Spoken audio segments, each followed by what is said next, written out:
Make a motion to open the town board meeting of July 13th, 2026 at 7:04 p.m. Can I get a second? Arrow, second. Call the question. Rivera, aye. Richardson, aye. Stevens, aye. Just before we go forward, I know Mary Bingham couldn't make it here tonight. She voiced some comments also at the public hearing. But just to double check with the attorney, is there any business on today's agenda that would require any majority vote? No. And I looked at Councilmember Bingham's email. I did speak to the Developers Council. Those can be issues we'll have to discuss at a later time after the public hearing tonight to address, which they will have to. I did see them. I have answers for some of them, but I had several meetings today, so I'll have to take the time. But I'll read them into the record during the comments so they get in there. So I don't, Val, did she CC you on them and ask that I go in? I'll just read them into the record for her. Okay, so I will make the motion to open the public hearing regarding the consideration of highway improvements to Seven Springs Road pursuant to New York State Town Law 200. Are you here on behalf of the project? Yes. We need a sorry, second. we need a second first. Sure. Arrow, second. Call the question. Rivera, aye. Richardson, aye. Stevens, aye. Okay, you can proceed. Thank you. Good evening. My name is Aaron Warner. I'm an attorney with the law firm Zarin and Steinmetz. George, is that on? Is he all set? He's good. Thanks. Just repeat your name, please. Sure. My name is Aaron Warner. I'm an attorney with the law firm Zarin and Steinmetz. I'm joined tonight by Phil Greeley with Colliers Engineering and Design, and also Joel Mann on behalf of the petitioner for Bakertown Road 2 Holdings, LLC. This petition is for road improvements to the section of Seven Springs Road between the intersection of Seven Springs Mountain Road and the area north of Lansett Court, starting at G Road for a distance of approximately 1,950 feet. The goal and purposes of this road improvement petition are to improve the road specification standards for the subject section of Seven Springs Road, primarily to improve traffic conditions based on current and future growth of the town, and to improve use and safety for all users of the road, as well as to improve conditions for land development. As demonstrated in the letter submitted by Colliers, the subject section of Seven Springs Road is currently outdated in terms of roadway specifications, which causes adverse traffic and safety conditions. And this is particularly due to the fact that the horizontal and vertical alignment of the roadway severely restricts sight distances for vehicles traveling along the roadway. Several sections of the roadway do not meet the sight distance criteria as developed by the American Association of State Highway and Transportation Officials. The proposed roadway improvement plan is designed to address these sight distance issues through horizontal and vertical alignment and grading, resulting in a straighter and flatter road that will allow the road to better accommodate current and future traffic with the growth of the town. This will result in a safer road for all users of the road and will better serve potential future development of the adjacent properties. The proposed roadway improvement plan also takes into consideration the anticipated right-of-way dedications to the town of Monroe necessary to accommodate grading and future sidewalk improvements. The petitioner would be funding the roadway improvements solely with no cost to the town or its residents, the amount of which is estimated to be over $4,600,000. Pursuant to New York State Town Law Section 200, your board has the authority to approve the roadway improvements upon a finding that it's within the public interest. So that's primarily what this public hearing for is tonight, and we would hope that your board would make a determination of whether these road improvements are in the public interest. But we respectfully submit that it would be in the public interest to conduct the road improvements to better accommodate current and future traffic conditions It would increase safety and ease of use, and it would also improve land development conditions for adjacent properties.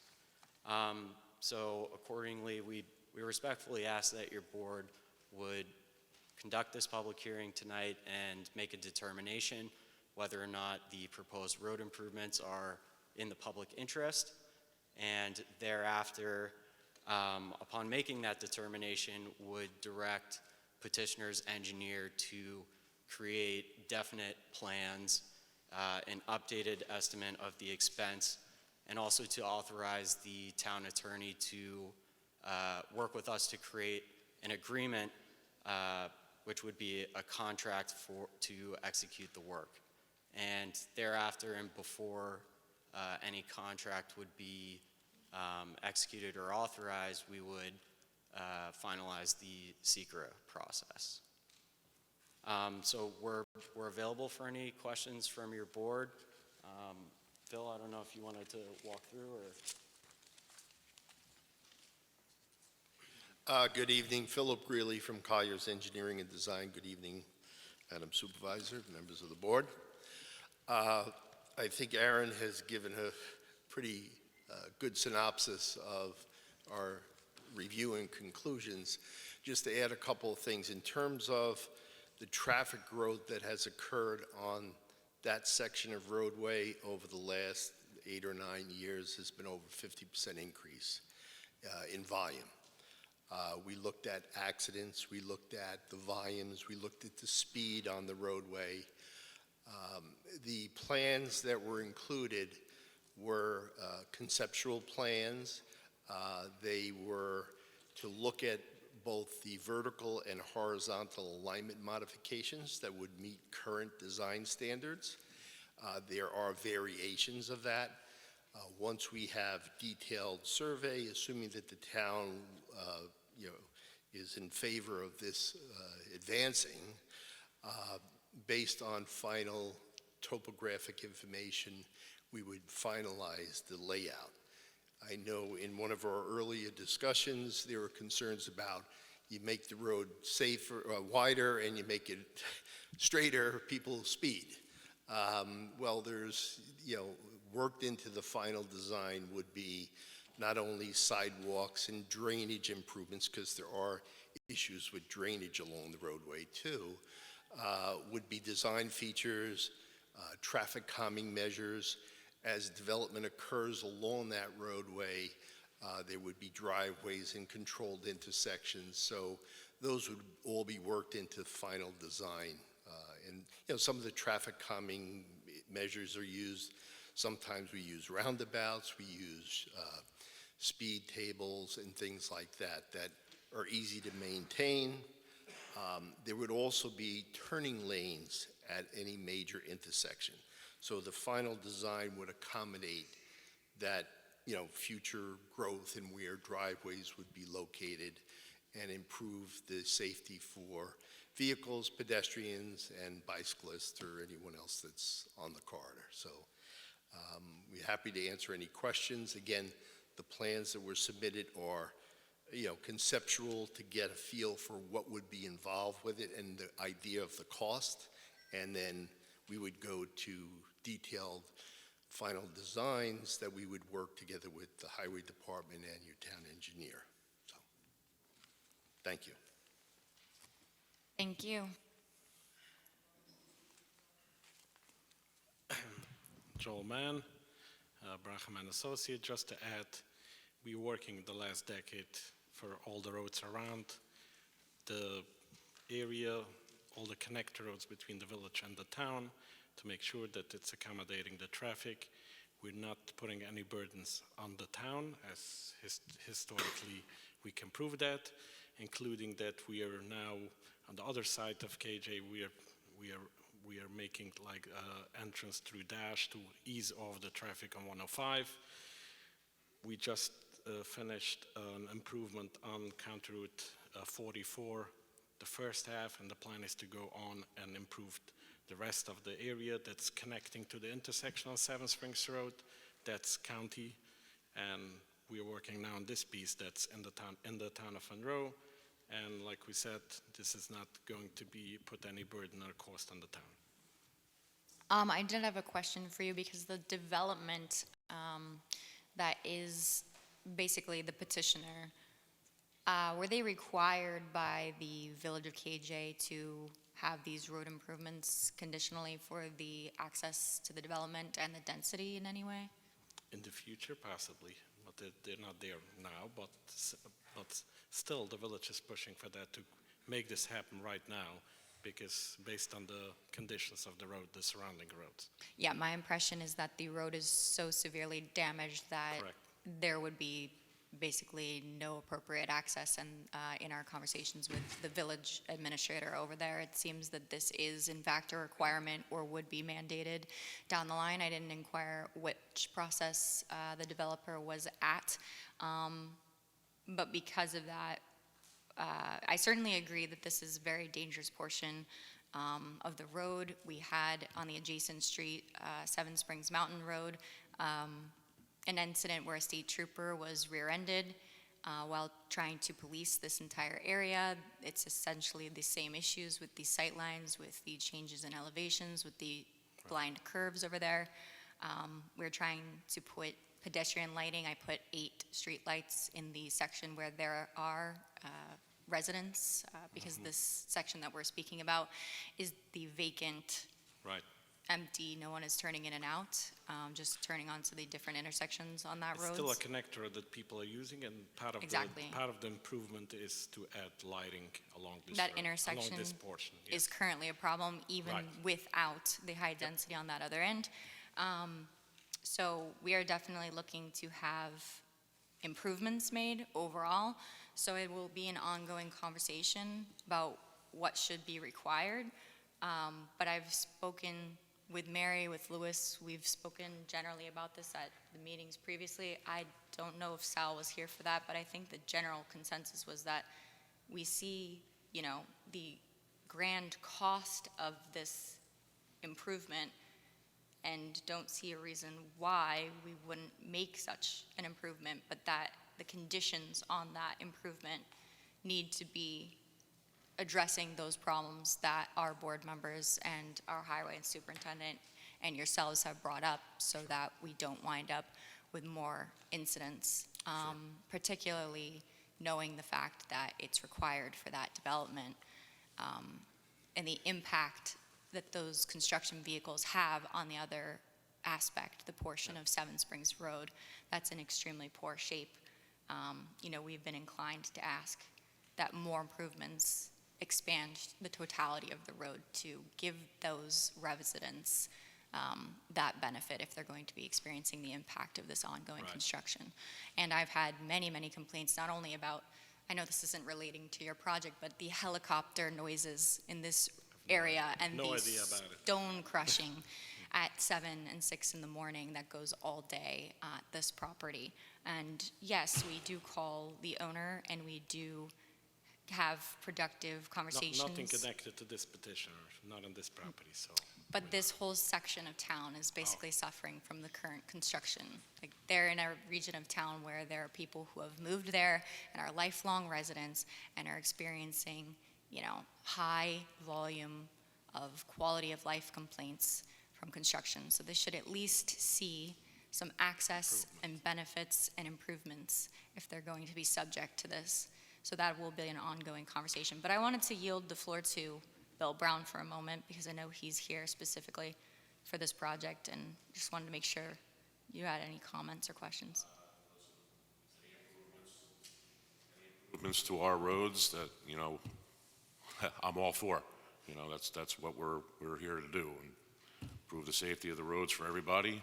And thank you for, willing to foot the bill on this one, Just to prove that we want to make it as safe as possible, we have here Phil Gurley, well-known, top of the line, as traffic consultant in the region, and he will make sure that we make sure that we take care on every concern, any traffic concern, to make it better and not to make it worse. Any other comments from Can the you board? can you be more detailed on that? Because yes, the road is a mess. I agree. It does need vertical and horizontal alignment, as you guys refer to it as. It's going to cost $4.6 million, which the builder is going to pick up the tab, not the town, right? Yes.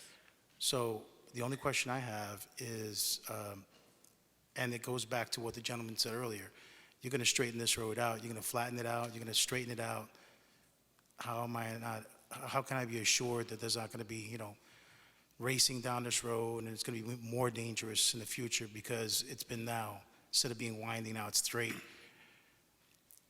And it doesn't go up and down, it just goes, it's a nice straight shot.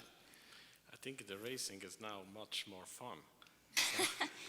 It's a slick track that we've got going on in Monroe, So unfortunately. you think it'll be So much we more will take fun? We will take away the fun from the people who want to race on that crooked road. But either way, I think we spoke about adding some speed, traffic counts that shows your speed is here as much as we can. Again, this is definitely going to make the road better. Every snow at night, there's no visibility, and whatever you can drive there, you just maybe have a visibility of 10 feet. You can barely see the next lane. You can easily get into the crossing lane and the other side lane. It's very dangerous. So straightening a route, again, there's enforcement for speeding, but there's no enforcement for a crooked road. You understand? You got my point. So it's basically, we'll make it the But best. I'd like to hear the expert retort. Sure. Yes, Councilman Rivera. So when I refer to traffic calming, the whole idea is to keep speeds down, accommodate pedestrians and other users of the roadway. As development occurs along this road, and part of the final design will have intersections. So for example, the property on the east side of the roadway that was referred to, when that is developed, there will be access points, there will be controls, they are traffic controls, signing, striping, signals, potentially. There may be locations where a small roundabout may make sense. Again, not every town or municipality likes those. They've been very effective. So when we get to final design, we'll incorporate those measures. We listen to the concerns about speed. Throughout the town, there's roads where people speed even if the road isn't straight. So a straighter road with proper controls will not be the same situation you have today, because you have problems with drainage.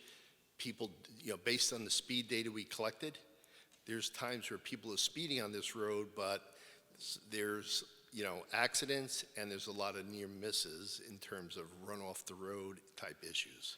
So I think our design would be safe, but also not to encourage excess speeds. And we'll work with the town, with the highway superintendent and your engineer to include all those items. Mr. Mann, I have a couple questions, if that's okay. Sure. So I always think through on all of our decisions what the second and third order effects are going to be.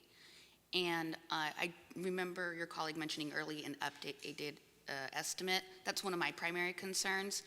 The time that this estimate was made was, prior to the conflict in the Middle East.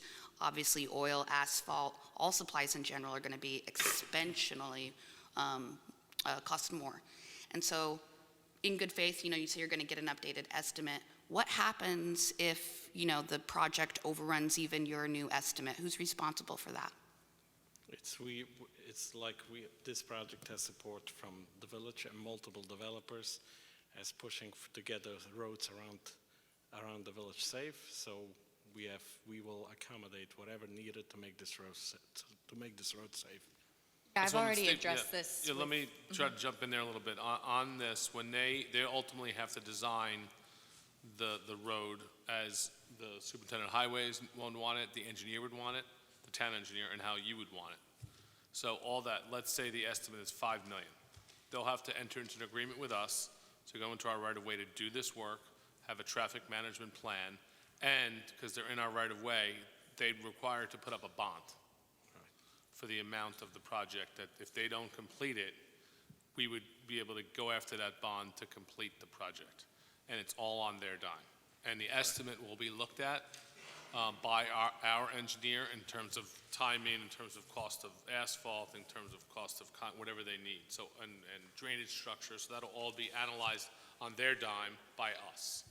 Thank you, Darius. You got it. Aside from that, we spoke earlier about adding a clause that going over the figure, regardless of the amount of the bond, if it was used in its entirety. There'll be more plans. Phil will design more detailed plans. They'll go out to bid, as I'm sure, with their potential contractors. There'll be a number that they'll have a contract for. Then we'll place that number into our contract with them, and that'll be up to probably 10% if there's any issue, that if it goes over, and that the bond amount. Okay. And I just have a couple questions on behalf of Mary Bingham, and I'm sure I'll have a few while I'm reading hers. So we discussed this a few times before the meeting, so I'll just read a couple of hers that I found pertinent. So she wanted to know if our engineer has reviewed the proposed improvements. The answer to that right now is obviously not. But when they do, will the applicant place money in escrow to pay for the cost of the town's engineer to complete such a review? So you'll be paying for all the costs of the town. They're nodding yes. Not only that, but also when they're building and constructing, we'll have to hire someone to make sure they're doing it right, and they'll have to put money in escrow to pay for that too. Yes, that's the planning board process. I was actually just going to ask, are you going to be using Matt Sickler as that because he's more experienced on the planning board side of things? Or are you going to be going through? That will be up to the town. If you want to have your inspector, Yeah, we'll have to put in money in escrow to cover their inspections, like all typical improvements. It's more following the building inspector and planning board protocols than what They Quinn won't go to the might planning board for this? typically. No, I know they will not go to the planning board, but that is his specialty. Right. Because it's the similar procedurally. He's our engineer. So yes, he's Yeah. very good at that, and Mike and Quinn are usually handling our other projects, so I was wondering which entity would Whoever we use. want. So I would say It's our Matt. choice, yeah. Mary wants to know if Bill reviewed the project. I have. He has. Page 1, item number 3 of the applicant's verified petition for road improvement, which in part states the improvements are necessary to support and improve both current and future growing populations. She has no knowledge of what current or proposed developments are being referred to. I would like to know how many units are being considered, what stage in the planning process they are in, and the expected total of the increased population. So for the new development, how many units and how many families and how many residents do you expect? I can get that number for you. It's just very, very early conceptual plans. We didn't need Do you have a rough estimate of the units expected? 600. 600 units. Page 2, item 7 states the petitioner owns property on one side of the road. Should the realignment take place, will other property owners be affected? No, because it's going through his parcel. Correct. If so, will lot line changes be necessary, or is monetary compensation to the other property owners a consideration? Only No. with this property owner. Yep. Page 3, item 11, the road may never have been dedicated to the town of Monroe. If the road was never dedicated, then who owns the road?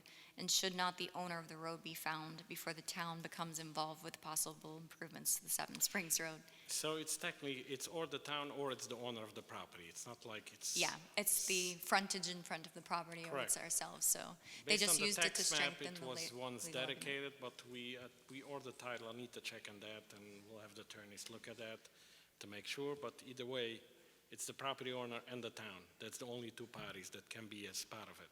Is that part of the process for seeker that you would need Yes, to? Yep, to make okay. a change, whatever we need to do on the lot, on the He- road dedication. Thank you. Page 4, item 19. Please identify exactly which goals and objectives from the town's comprehensive plan the roadway improvements will address. Is it sidewalks or other items? Will there be sidewalks? I know we've gotten a lot of requests, Not and I feel like it's necessary for, if there are turn lanes, there should be Not sidewalks. on this phase of the project. In the future, if there will be a development. When there you will be develop- development, we will put sidewalks along the road. And if Designed to accommodate. yeah, but the road will be designed to be able, Graded. graded that way, to be able to accommodate sidewalks in the future. Okay. So I would just say, go ahead and say the town's comprehensive plan address lighting, sidewalks, and safety improvements that deal with, modernizing roadways in general and upkeeping the safety, obviously, of streets and the fact that large trucks have been beating up on this road regardless of this development, but other developments, it's time to have some benefits there. So let's see, page 4, item 21 makes reference to the Complete Streets Act passed in 2011 and became law. However, it only applies to projects undertaken by the DOT or receiving funding from both federal and New York State government. Is the petitioner seeking funding for the road improvements, or is the petitioner performing the work privately? So far, it's privately, but Yep. Page 4, item 21, in regards to the Complete Streets Acts, it makes reference to providing health benefits from increasing active forms of transportation while decreasing congestion and pollution. I'd like to know how the proposed improvements would decrease pollution and improve the health of the residents in the area.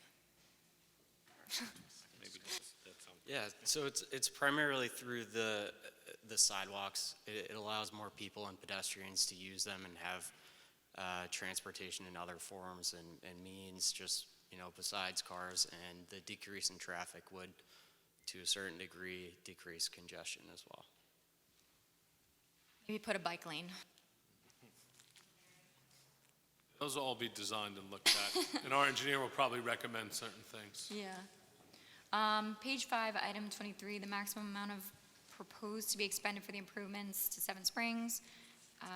Yep, she said exactly, with the unrest in the Middle East and oil prices that may have fluctuated higher over the past few months, it's my opinion that the max amount should be increased. So as you addressed previously, we're going to be redoing the estimate and adding a cushion, and Darius and the engineer will take a look at that.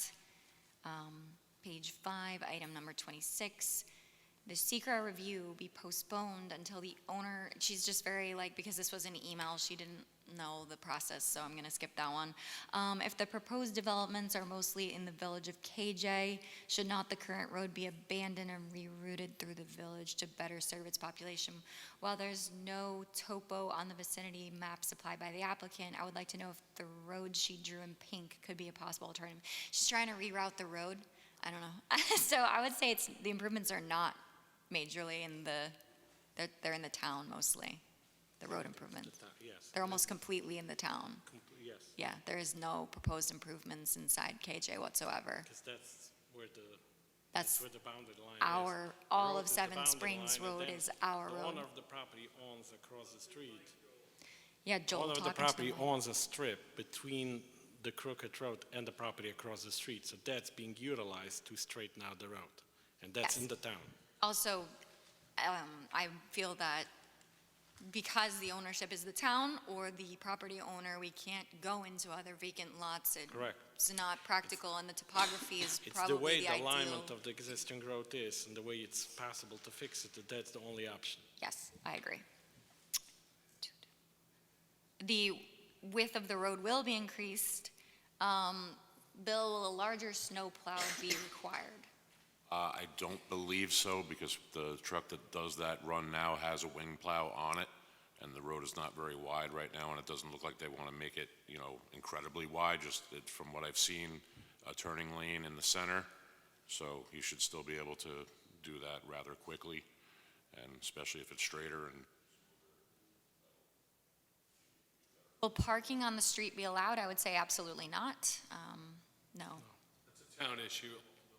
we don't. It's not now. No. That would be dangerous. Should the improved Seven Springs Road be considered a connector road and therefore should it not become an Orange County road? Does it not lead toward the village of Woodbury? Does it not lead towards the village of South Blooming Grove?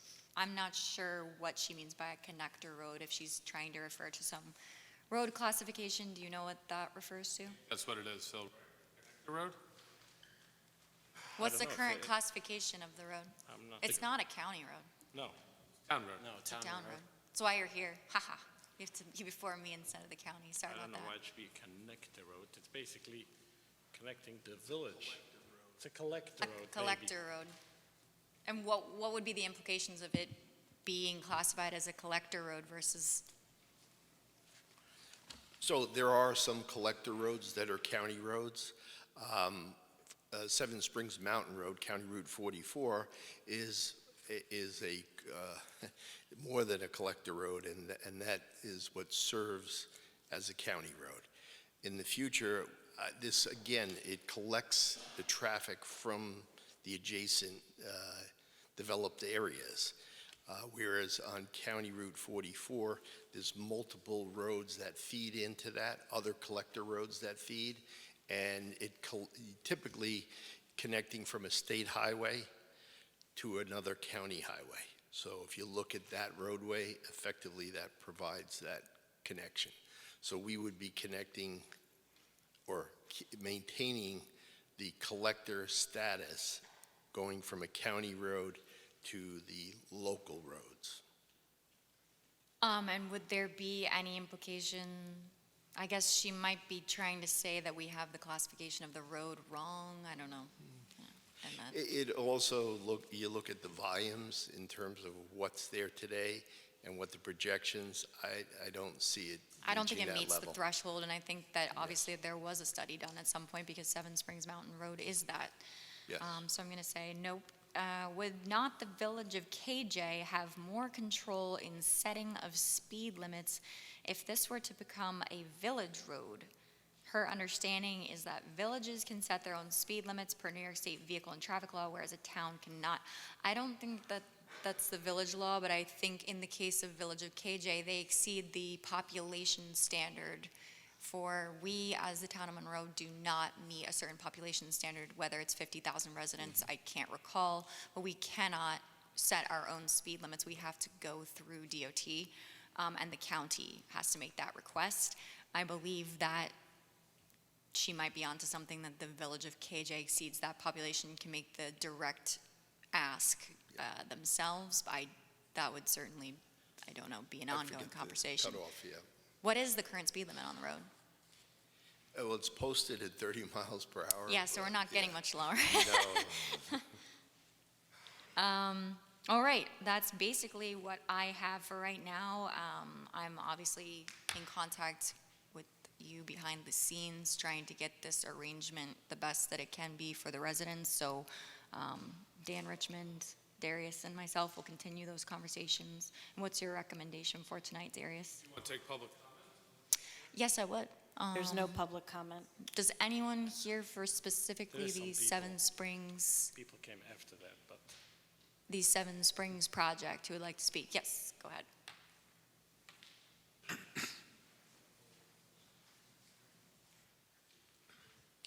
Thank you. Just regarding this Please project, state your name. Samuel Stern. I live on Seven Springs, and I don't want to take anyone's time. Just regarding this project, first of all, I want to thank you that as town supervisor, you have been for us a lifesaver, because I have spoken to many neighbors in this area. They told me that on Seven Springs, no potholes were fixed. We had a road pitch dark, so we're really starting to see a lot of improvements, and we're extremely grateful for that. Thank you so much. Regarding this project, the road is, as we have heard, the road is very, very crooked, and in the winter it's extremely dangerous. And even now, I've used this road coming here. It's a very, very dangerous road. We have cars going up and down, and it's very narrow. People can't see that it's turning. So I don't know about the process and how long it's supposed to take, and about the funding, I'm not aware. I'm not exactly sure how this works, but whatever we can do to expedite this, we as neighbors and from the entire area will be very, very grateful for that. And that's about it. Thank you so much. I really appreciate everything you're doing. Thank you. Is there anyone else here? Yes. State your name when you come up to the mic. You'll have 5 minutes.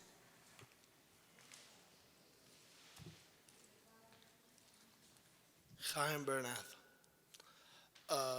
I'm a bus driver for 5 years over here, and I'm driving that road for always, all the time.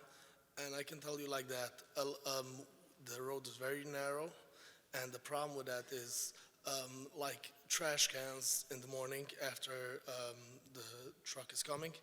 It's a lot of times with the drainage, they are just, it's raining and the cans are all over the road, and this makes it very dangerous.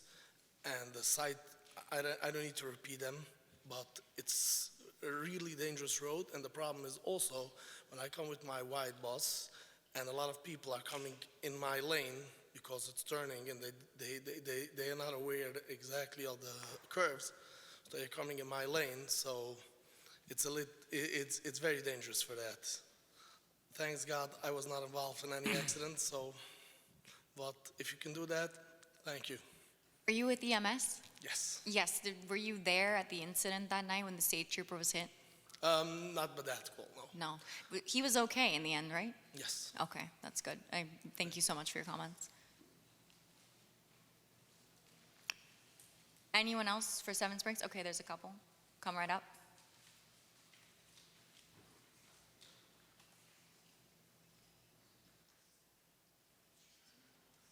And thank you for your service, by the way.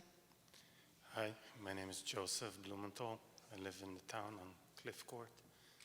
I'm Assistant Fire Chief for the Kirjo Fire Department. We go a lot on that road for emergencies on the other side of KJ. And we have to go down on, literally with the fire trucks on below 5 miles per hour to respond to somebody's emergency. And it delays response time.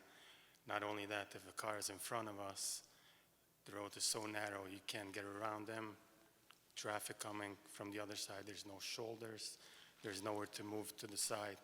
So it really delays response times and creates disoriented drivers, and they don't know. It's not only us that's getting put in danger. We know we can try to be as safe as possible, but it's always the concern about the driver that's coming towards you, how they're going to react and what they're going to do. So any consideration to improve this road will be a great help and will improve response times for emergencies. Thank you. So much. There was another hand raised for comment. More? No?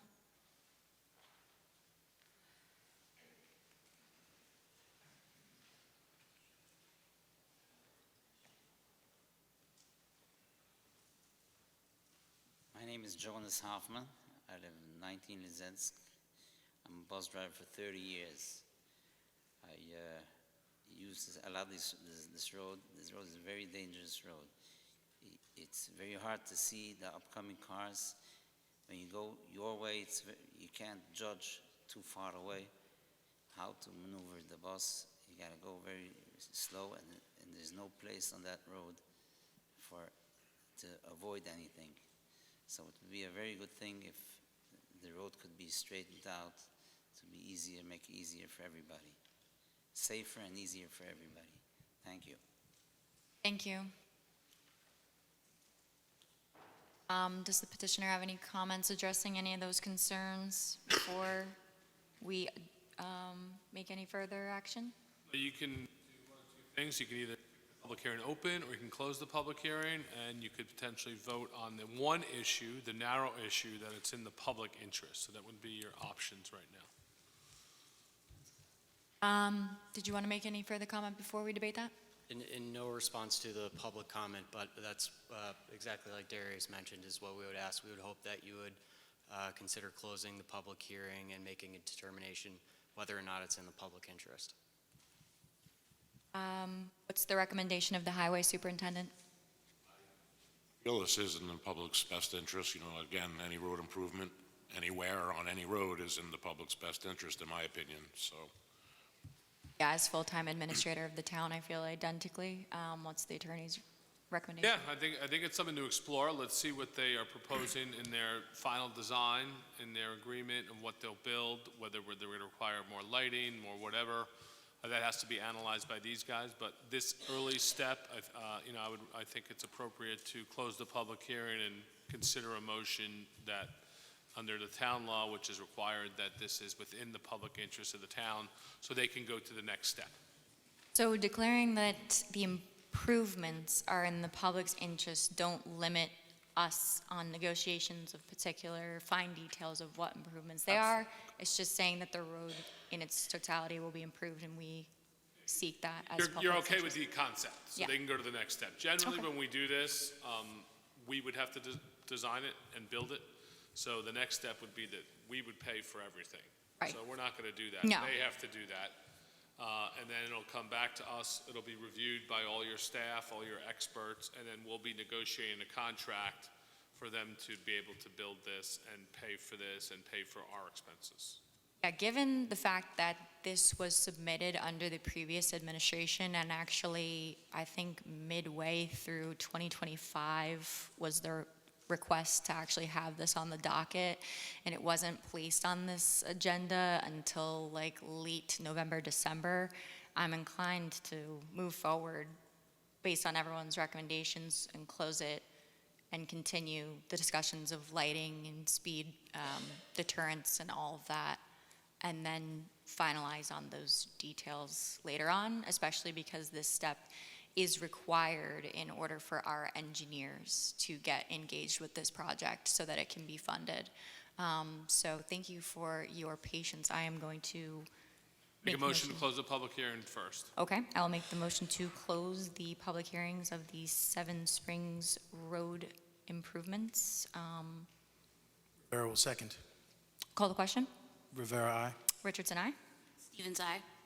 So moved.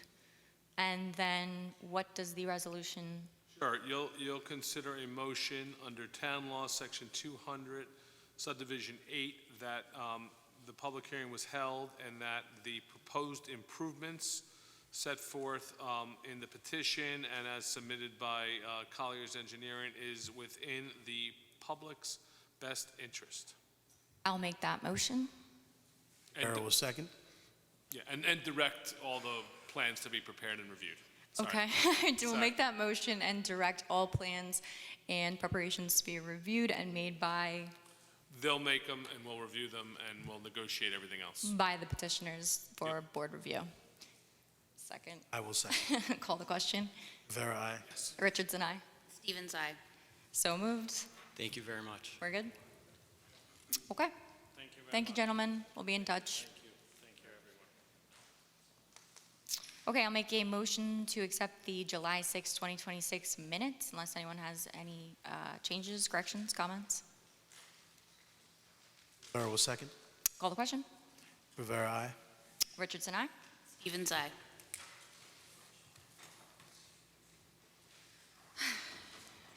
Scroll.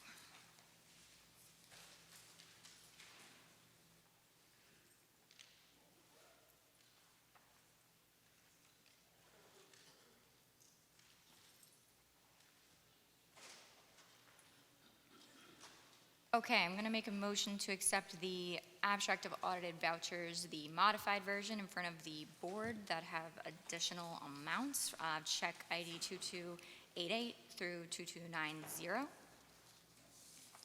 in the amount of $3,125.46. Sorry, which resolution is that you would, okay. It's 5.1, abstract of audited vouchers, escrow fund. However, we have a from floor update on our desk here that doesn't Okay. match the one in the post. Can I get a second? Rivera, second. Call the question. Rivera, aye. Richardson, aye. Stevens, aye. Thank you. Let's see.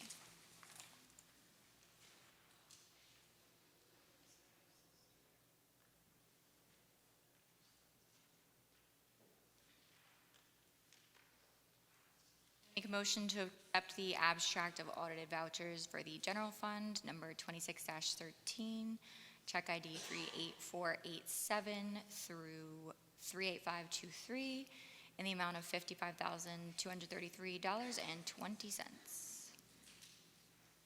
Second. Call the question. Rivera, aye. Richardson, aye. Stevens, aye. So moved. Let's see.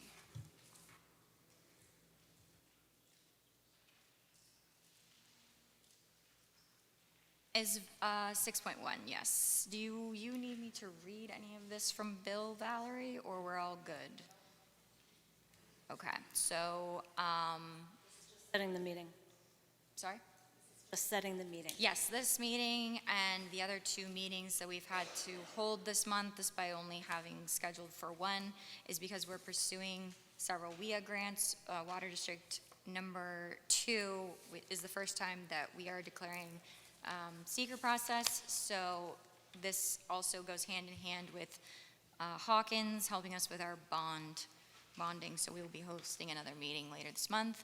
Let's see, so the agenda item is motion to set the special meeting date for July 23rd, 2026 at 7 p.m. for the purposes of considering certain water projects in District Number 2 and 14 and financing relating thereto, and to consider such other town board business as may be necessary. The publication regarding the meeting has already been placed in the Times Herald Record pursuant to Section 202B of Town Law. Also on the website and the front door.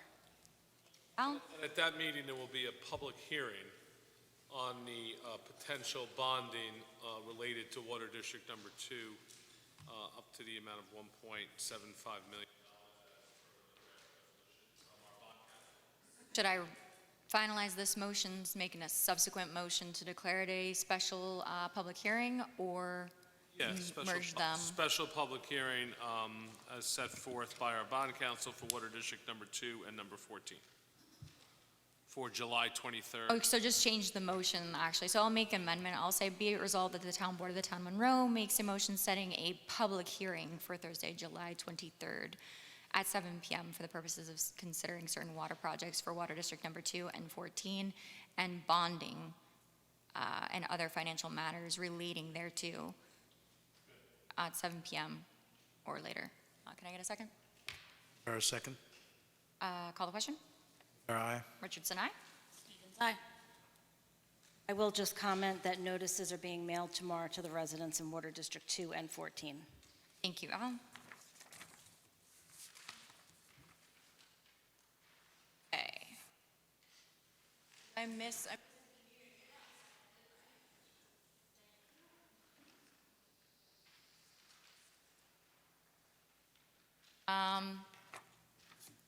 The Orange County Clerk Kelly Askew invites you to the Orange County Mobile DMV office for Thursday, July 30th, 2026 at the Town of Monroe. We are here at 1465 Orange Turnpike, Monroe, New York 10950, and her hours will be 10 a.m. to 12 p.m., closed for lunch from 12 to 1, and reopened from 1 to 3:30. Transactions offered at the mobile DMV office include all registration transactions, all license transactions, including real and enhanced ID, enforcement transactions. Please recall that you need all necessary original documents and that you can check them at dmv.ny.gov for any process that you are going to, and expect some delay due to the high volume of customers applying for the real or enhanced ID at this time. And they do not offer permitting, nothing relating to driving tests or new licenses. Okay. Let's see. Be it resolved that the Town Board of the Town of Monroe makes a motion to hire Nazaire Sinius to the position of full-time dial-a-ride driver effective Tuesday, July 14th at an hourly rate of $23.47 with confirmation of a completed background check and Orange County Civil Service clearance. Rivera, second. Call the question. Rivera, aye. Richardson, aye. Stevens, aye. Now, be it resolved that the Town Board of the Town of Monroe makes a motion to accept the resignation of Sue Ciriello from her account clerk position effective July 23rd as she is relocating to Westchester County.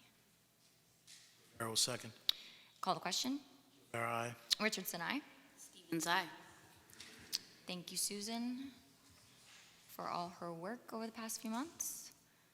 Let's see. Okay, we also have personnel action letter of interest for the account clerk. I wanted to bring this to the board for discussion. So we had an individual come in and interview who was recommended through existing staff for the part-time account clerk position, starting at the traditional $25 an hour, but she has a start date limitation of August 10th. How was she referred? Staffer with the town. I'd love to see a resume. It would be easier to know if, we should hold on. But if we have no other applicants at the time, obviously keep her in consideration. Right. Yes, it's not debating whether or not the person is qualified as they are. We interviewed with her. She's, would be the ideal hire. It's just the fact that she does have that start date limitation. And we would like to know if we should hold the spot based on a staff recommendation, based on, knowing that she is willing, able, and passed the interview. However, again, it's August. It's an entire month of losing out on time with Cheryl being able to train her. So I just wanted to flag. I mean, I it would for the- definitely take her into consideration. A month is a long time.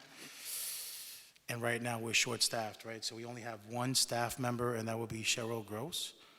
Is that correct? Yes, and Helen Knickerbocker, who's And- been an hourly consultant.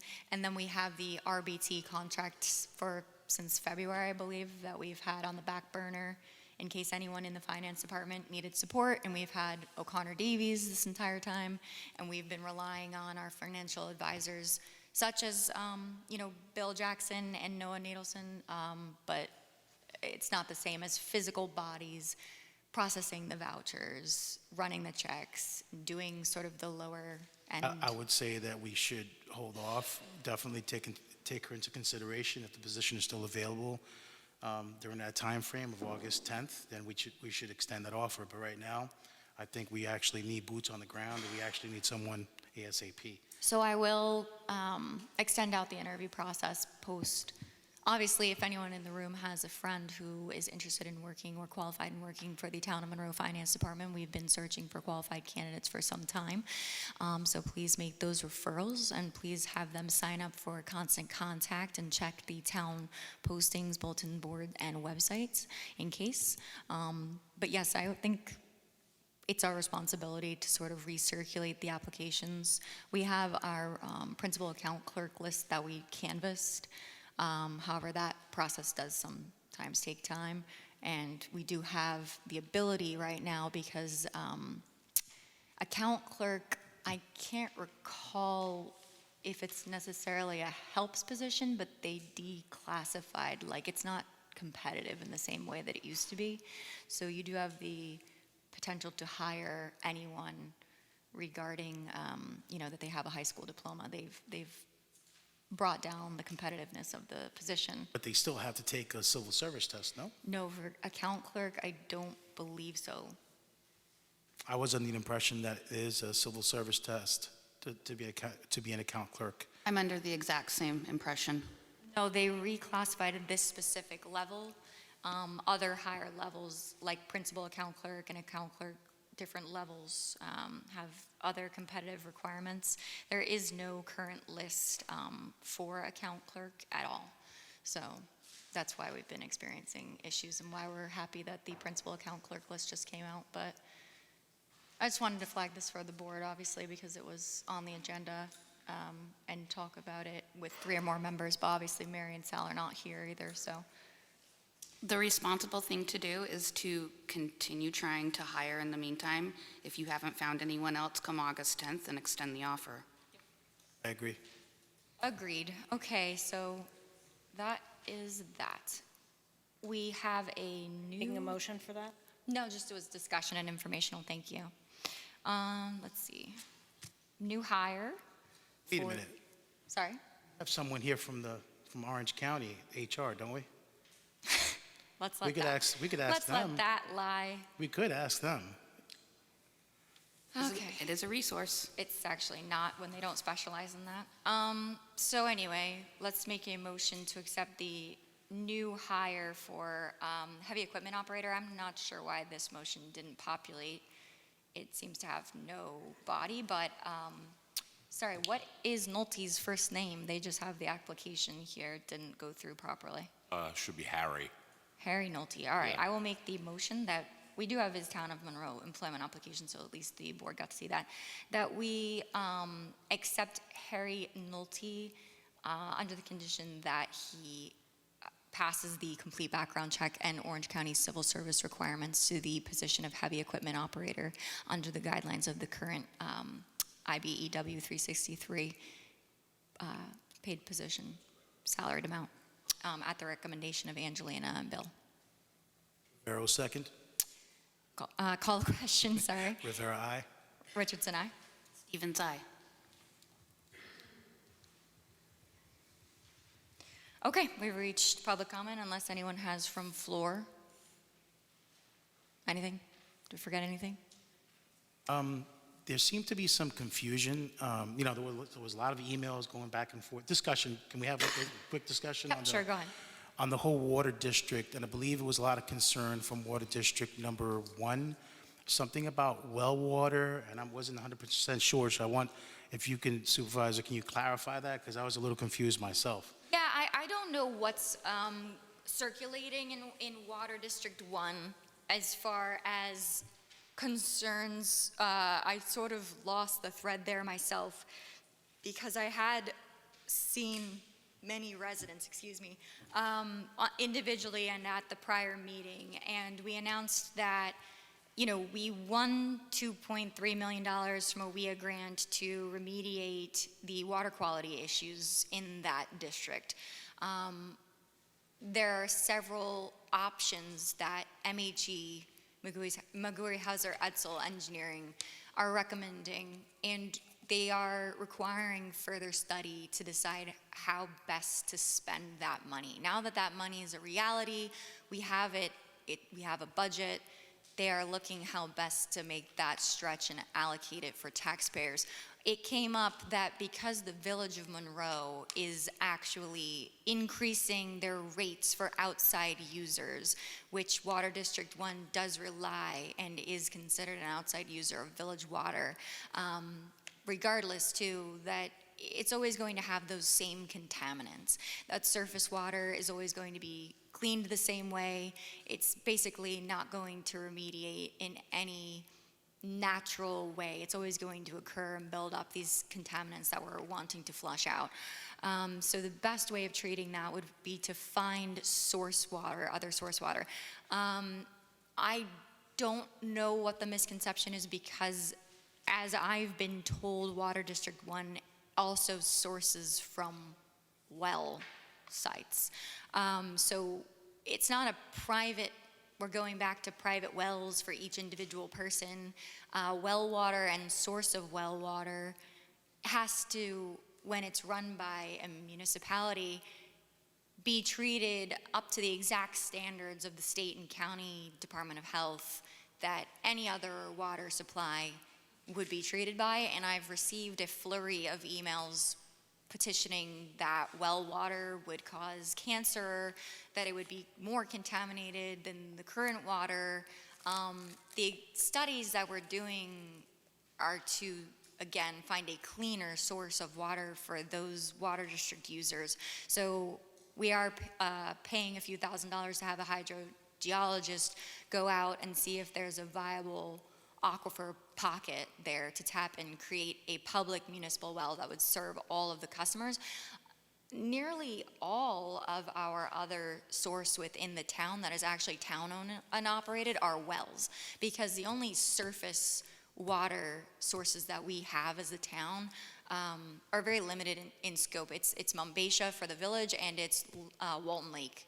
So unless you're in those districts that's getting surface level operations, you're on well water, you're on a public municipal well water, and it is filtered, treated up to the same standards and safety as others. So regarding the meeting that we were going to set up, I clarified to those district users that they will be receiving special notice to their inbox. It will be similar to a public hearing.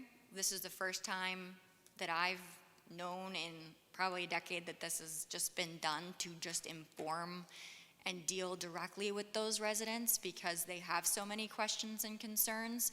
It's not necessary to do, but we will be hosting a special meeting with the town's engineers to address the water district users and inform them directly, and they can look out for those notices in their mailbox so they won't miss it, and we will announce it several mechanisms.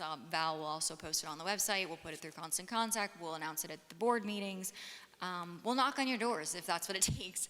But yes, Water District 1 users right now have a ton of anxiety, but I think they should be happy that finally, we have award money for them and we're trying to put it to good use and that we are getting our specialists' recommendations on it. I don't know what the misinformation circulating about contaminants and such are because that's the exact problem that we're trying to remediate for those users. So I look forward to speaking to them more directly at that special meeting. However, it has to wait until we get the results of these recently approved hydrogeology tests. Any other questions? And then the final thing is for public comment. I think last meeting that we had, there was a lot of heckling from the audience. It was very disrespectful. I just want to be clear that that is not going to be accepted moving forward. And if we have to have a peace officer here, we will. But right now, it was very disturbing to me to see people just yelling and screaming from the audience, and it was unacceptable. Thanks. I agree. I think we're here to do town business. I think tonight's been productive so far. I think the town board as a whole is just trying to make it through this tough time and do what they can. I think all of us ran because we wanted to make a difference in our community. And during this time to receive, after 6 months, these are not productive conversations. So I would ask everyone coming to the microphone to take a reset, take a breath, and we will do the same. And ask everyone to please review the rules for public comment. And just make it a productive town board business focused item as those are in the rules. We are not supposed to be making personal attacks, judgment, anything. It is really supposed to be related to agenda items, particularly town business items, outreach, problems. This is our workplace. This is our lives that we are spending trying to help our community.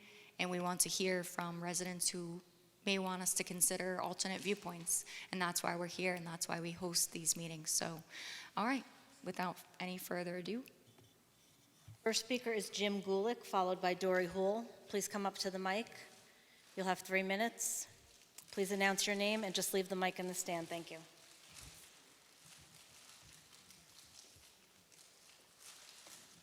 Jim's not here?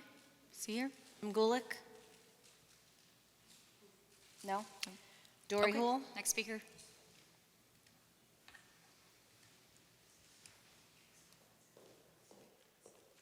Good evening. Please say your name.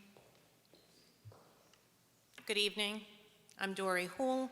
I want to make it perfectly clear that I am addressing you tonight as a town resident and a town taxpayer, just in case there is any confusion at all whatsoever about who I am.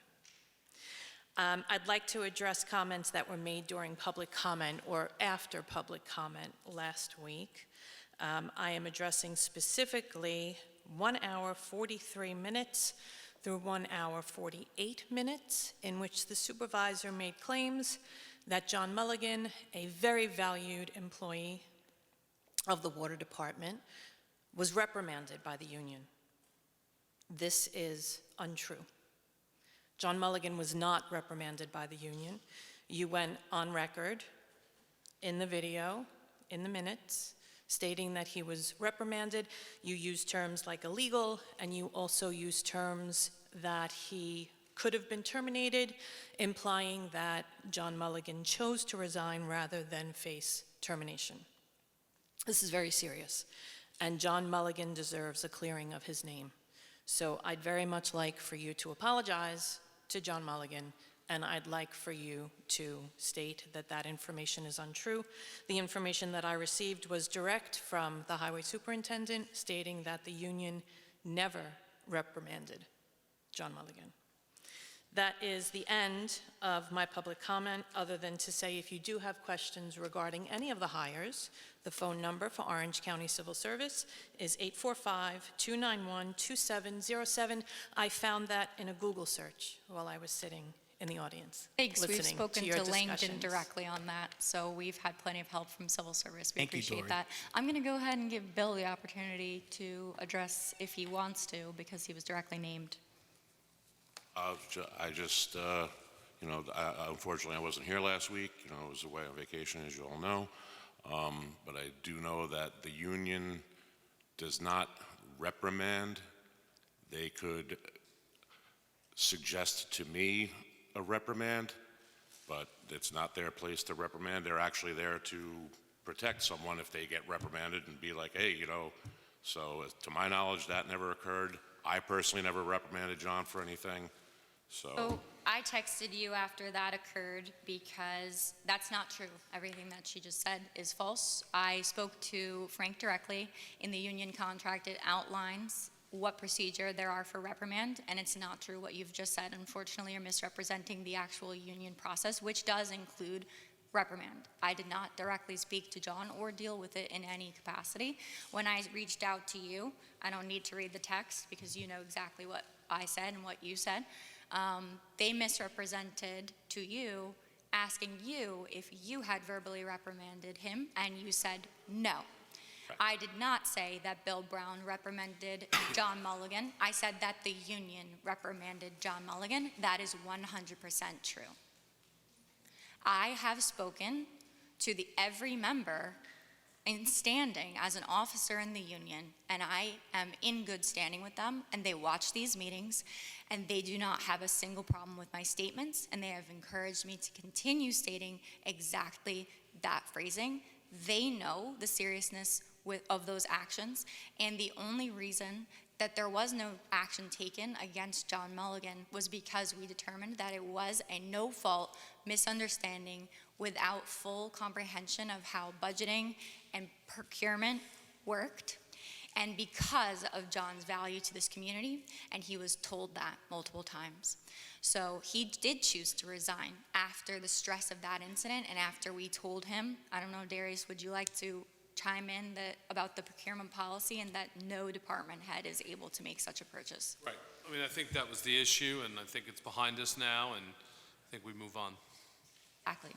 So with that, thank you. Sorry I disrupted and responded. I won't make a habit of doing that, but I just wanted to address that because that is actually a Robert's Rules of Order. When someone's called out at a public comment, they do deserve the chance to do that, and that was a holdover from last meeting that went on social media.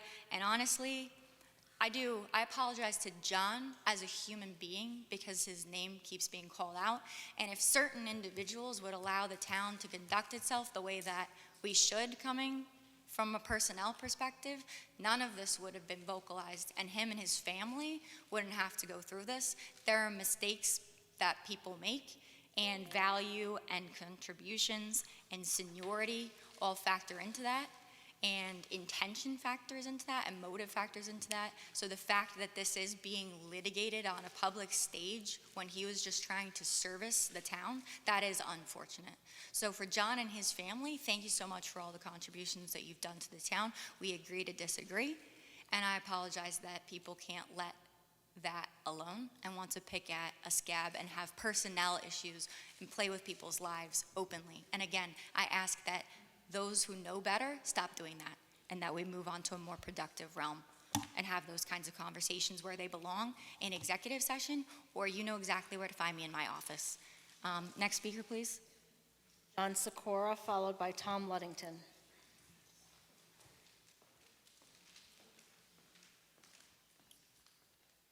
Good evening. I'm John Sikora, resident of the town of Monroe. Ironically, I'm here tonight because my wife was bugging me to attend the town meetings to represent our family. In the beginning of June, I was finally a good husband and attended. Afterwards, I reported to my wife how concerning the meeting was and that I may need to do something about it. Now, I am not a politician, and I actually hate politics, as I think it is very divisive. That being said, I know service and I know leadership. I served our country for 21 and a half years in the United States Navy, and for the last 13 years, I have taught leadership, discipline, and character development to our youth. I want to start by saying As our town supervisor, I want you to succeed because we all benefit from that. Maureen, servant leadership is when you prioritize the growth and well-being of your team and the communities to which you belong, acting as a steward rather than a traditional boss. I have some concerns. While I think in between meetings, what you put out on social media is solid and appears well thought out, perhaps your strengths lie behind a desk, aided by ChatGPT. However, in person, when you are live in front of others, you seriously lack self-control. You are unable to receive any sort of constructive criticism. The office you hold garners a level of respect. However, after that, you need to earn that through your actions. A great start would be by respecting all of your constituents, even the ones you may not agree with. Maureen, you need to own your decisions, even if unpopular. You were part of a unanimous decision to purchase a truck from Healy. Last week, we all watched you throw a 30-year town employee on his way out under the bus to cover your decision. That employee served this town as long as you have been alive and should have been celebrated. Like it or not, that letter written by Skoufis was written because of your actions over time and covered many instances, not just a single lapse of judgment. That brings me to the concern for our town employees. Many town employees have resigned or retired early under your watch. This gives the optics that you are not fostering a healthy, supportive work environment. Currently, as the head of the HR department, workers are reporting to you for work-related issues. That's a serious conflict of interest. A good leader needs to be self-aware. I don't sense you have that ability. You need to know your strengths and weaknesses. Remember, Maureen, these voices you try to hush and threaten to have removed was you a few years ago during the dinosaur park. Remember who you are and where you came from. Your time is up. I appreciate For your comments. the sake of my family Excuse and me. everyone here, please do better. Because I promise you, I will prepare to step up and serve my community how it deserves to be served. Thank you.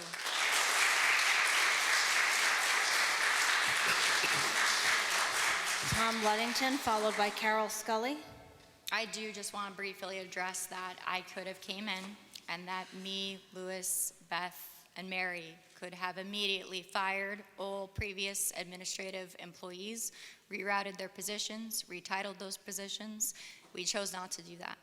There were people who left under the previous administration who chose not to work with us, and we did not make the active, intentional choice to pursue restaffing right away. We chose intentional personnel decisions that were routed through a 3-vote majority on the board.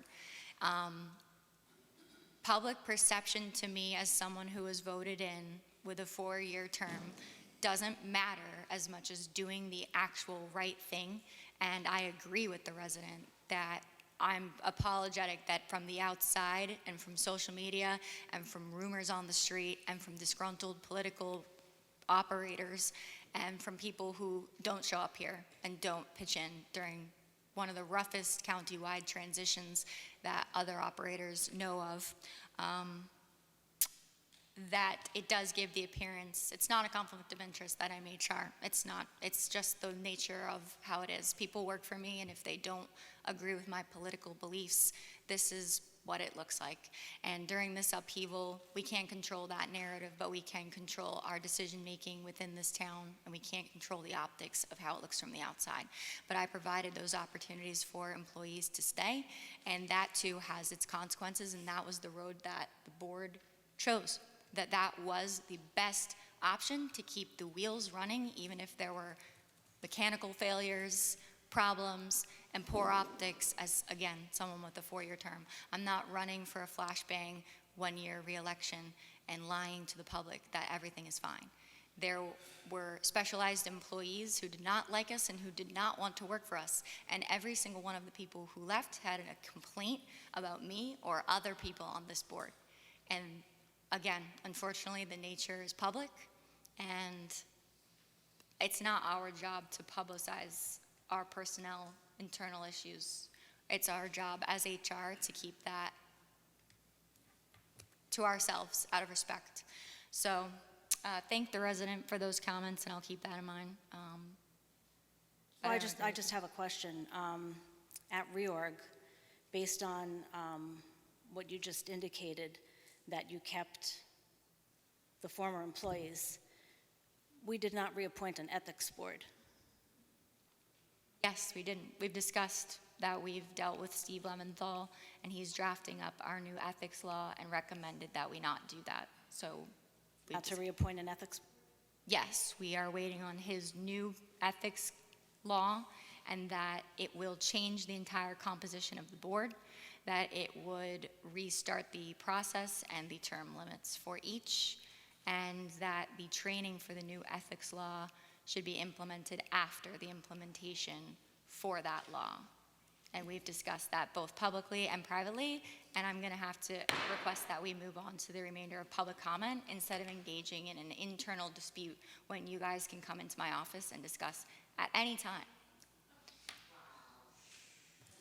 It's a complete topic change. It's just a complete topic change. really, How?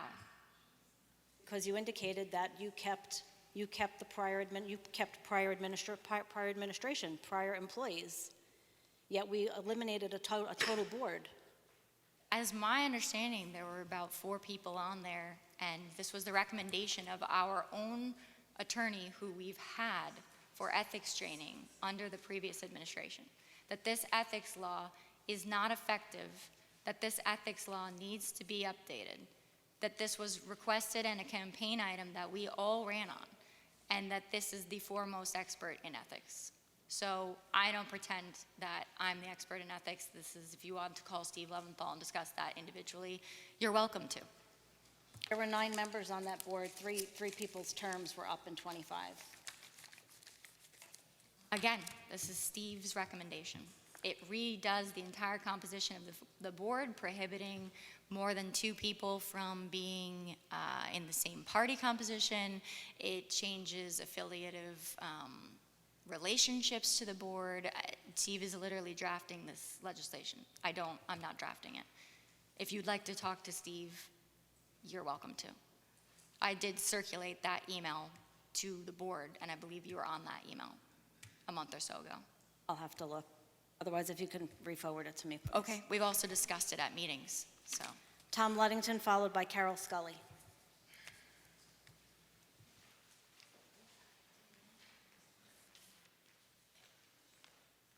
Good evening, Tom Ludington. I'm a resident of Monroe, and I'm also here as the president of the Residents Association of Lake Sapphire, commonly known as RALS.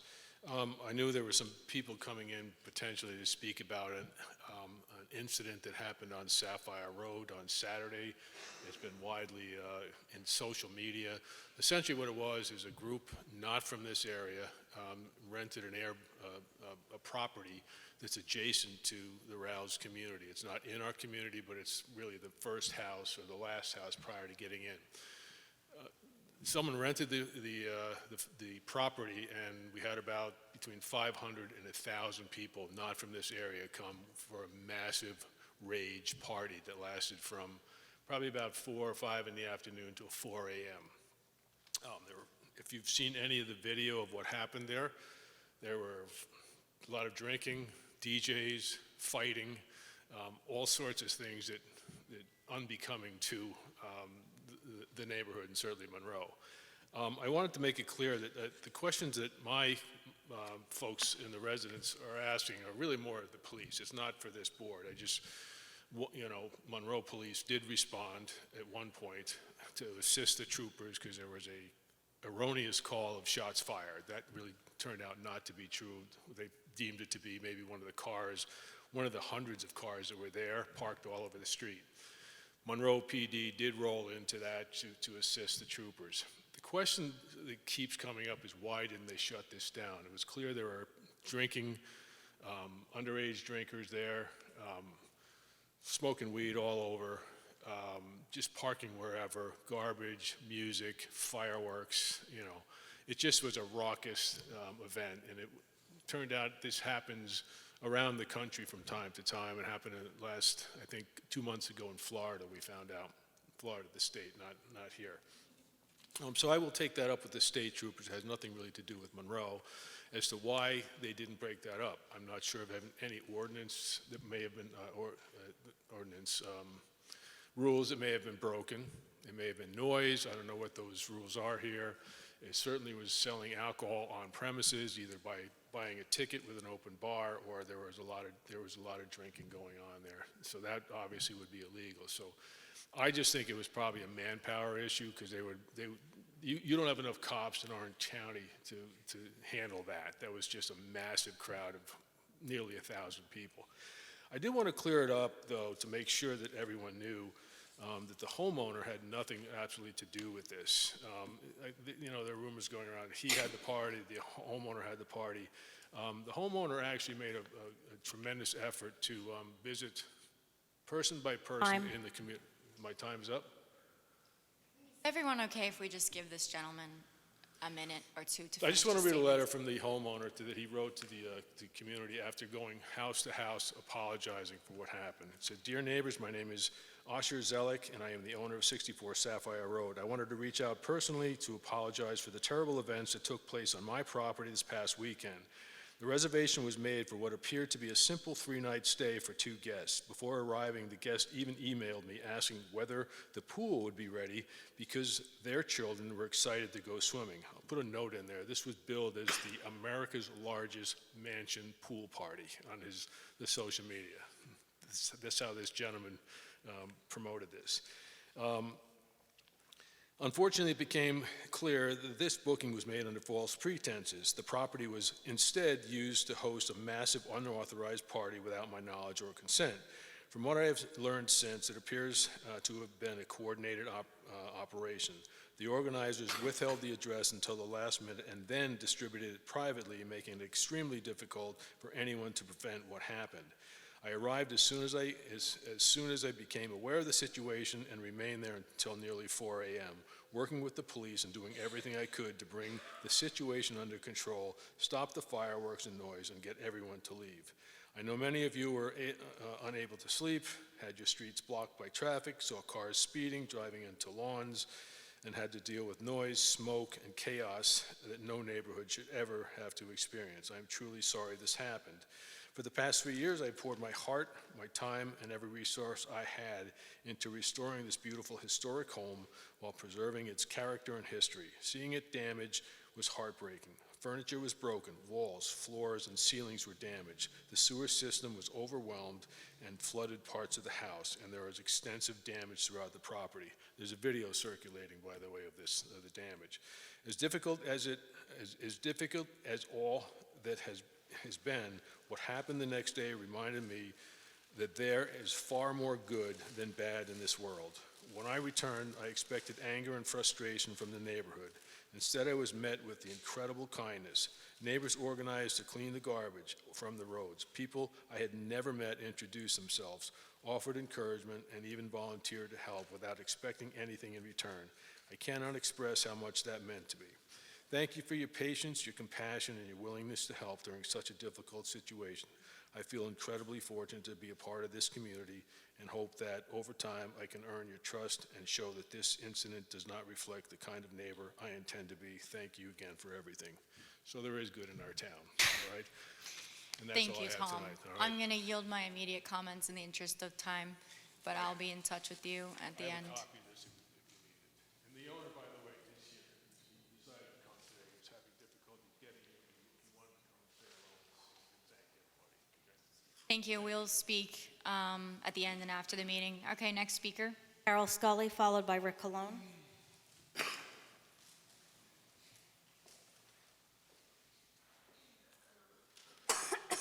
Excuse me.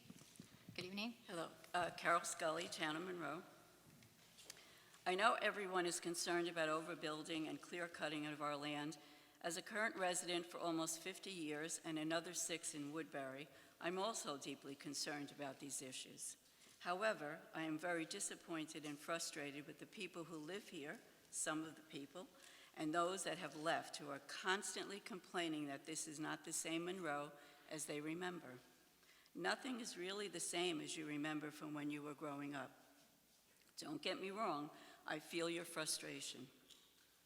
But it's time to end that kind of negativity that is damaging our town's image. Our attention now must focus on the decisions being made and the well-documented, increasingly unstable conduct and behavior of our youngest supervisor. When Tony Cardone, and I know you're not going to like to hear this, but I lived through it. When Tony Cardone came into office, he placed a moratorium on the town, revised a comprehensive plan. At the time, he and Mike McGinn stepped up and basically saved the town from being taken over by a block vote. These gentlemen were not politicians, they were businessmen who loved the town of Monroe and saw the future and tried to slow down the takeover. Unfortunately, because of poor voter turnout and promises made, then promises kept, we now have a supervisor who has alienated some of her own board members and other municipalities. She appears more focused on advancing her political ambitions rather than addressing the needs of the residents. I'm deeply concerned that her constant and again well-documented display of confrontational behavior will risk her becoming a pawn for a more strategically minded and disciplined governing body, resulting in our town becoming more like a South Blooming Grove. Someone once said, the true measure of leadership is not how well we win arguments, but how well we bring people together to solve problems. We may lose Monroe eventually, but right now, we have the ability to delay it. So let's not go down without a fight. Fight back with your vote. Be informed by attending town board meetings and voicing your opinions. Monroe is still a beautiful small town. Let's work together to keep it that way for as long as we can. 1, appointment of liaison, direct communication to Ms. Richardson. 2, street lights, dial-a-bus ride. These promises are fulfilled toward the sale of Monroe and prioritization of Ms. Richardson's political ambitions. I believe that until a moratorium is adopted and a comprehensive plan is revised, Monroe's future will continue to be guided by leadership whose priorities do not reflect the best interests of the majority of our residents. Thank you, Carol. I agree with the predominant statement. It's July 13th, and we've had office since January 1, and there have been no applications in front of the planning board whatsoever. There have also been no lawsuits whatsoever. So I agree with you. Rick Cologne, followed by Dan Burke.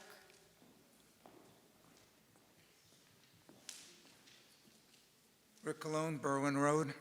A lot of things said on this microphone has been true. I think all well-meaning. The last speaker said that town of Monroe is not the same as it used to be, which is true. My family and I, we moved up here, there was only one street light in the whole town. Boy, has that changed.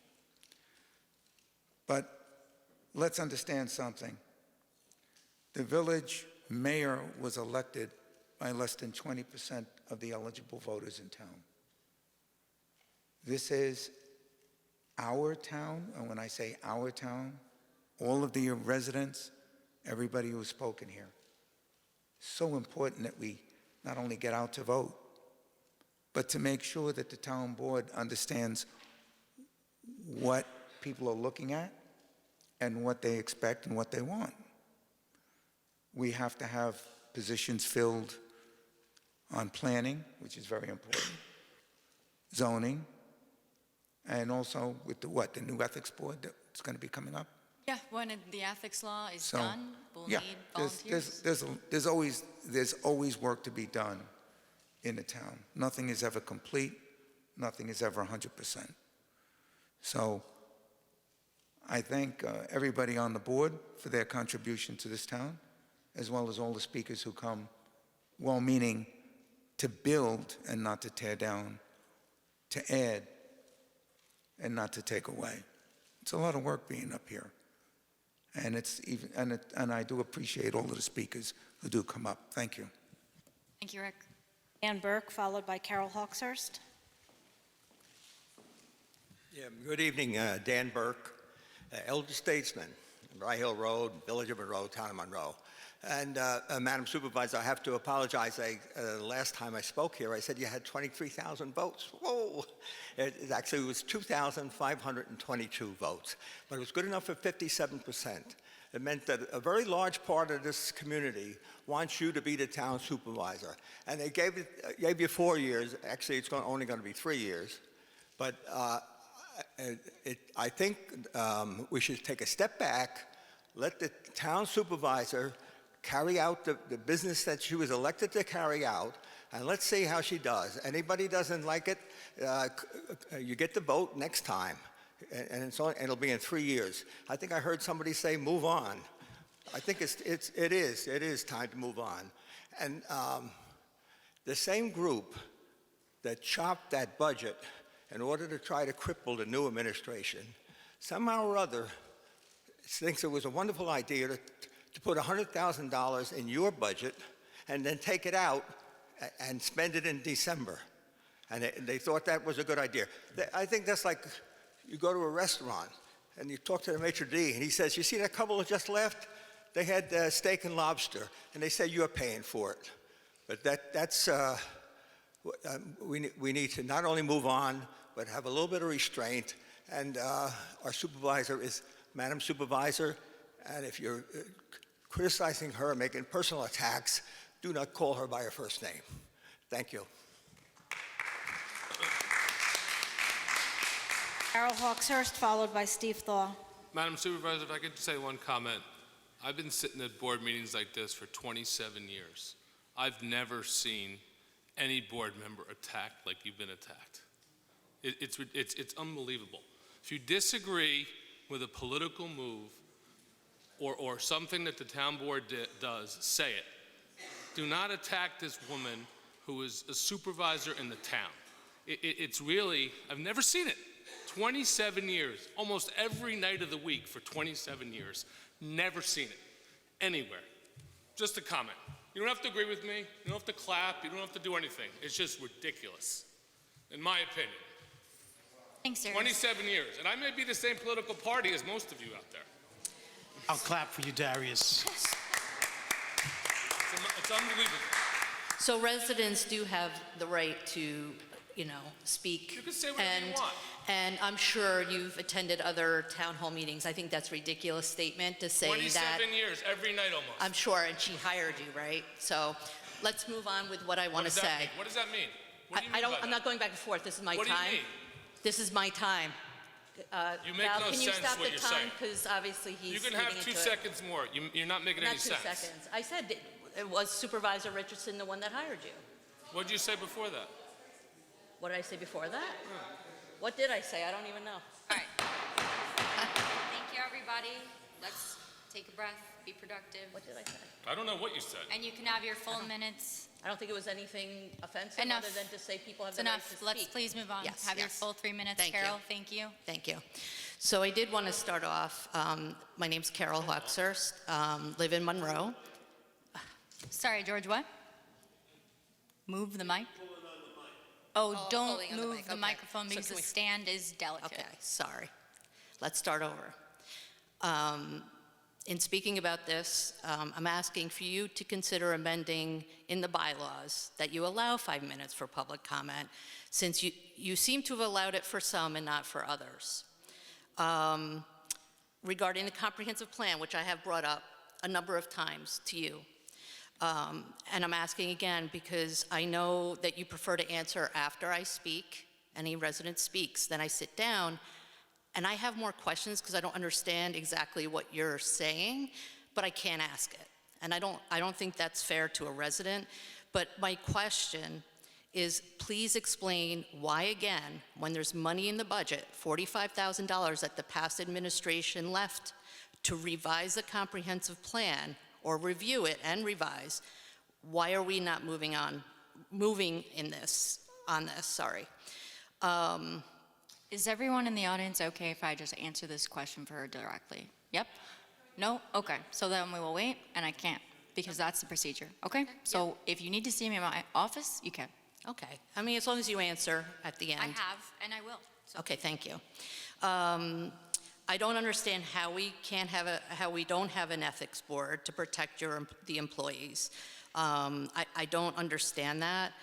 And as I mentioned before, I want to say it again, I feel that you really should hire someone for HR, because it shouldn't be you who's in charge of it. If someone, for whatever reason, if you're thinking about your employees, if they do have an issue with you, and I'm not saying whether they do or not, but if they do, who do they go to? And that's something just to consider. I know last time you said you're a CEO, CFO, but I didn't understand what that has to do with employees being protected who may have the issue with you. And if you could please clarify that answer too, I appreciate it. Very quickly, regarding safety, I know that this has been brought up in the beginning, and great that Seven Springs Road that they're willing to, pay for that, and the road's going to be fixed so people are safer, and I think that's great. So something that, our previous town supervisor was talking about the school buses being reckless, and I brought that up last time. Our previous town supervisor, Tony Cardone, and some other previous board members, they coordinated meetings with the Monroe-Woodbury Assistant Superintendent, who oversees transportation for public and yeshiva schools, the New York State Troopers, and like I said, some of the board members, to try to arrive at some resolution, and I'm requesting that you, the board, continue with that. You said to express, Supervisor Richardson, you said to express... Really? I didn't... How many more? I just wanted to finish about the bus, and then that's... Go ahead. Thank you. I appreciate it. So as far as you said for residents to express concerns to Monroe-Woodbury schools regarding hazardous bus drivers, but just so you know that over the summer, at least from what I've been told, when I've been for years expressing my concern, Monroe-Woodbury doesn't pay for the buses who are in the summer for the yeshiva buses. Over the school year, they do. They do? I was told they don't, and I spoke to the head of Monroe-Woodbury, the assistant superintendent, and that was, I don't know, maybe like 5-6 years ago. But anyway, so I just wanted to inform you if that is the case. And to ask a resident who's driving to take a picture of the school bus or record them and try to get their operator number and the bus number and, report it to the state troopers, when the state troopers are also very short-staffed, it's kind of a losing situation, and I'm just asking that you try to coordinate something together with the other players to bring some safety, especially after what happened in Rockland County.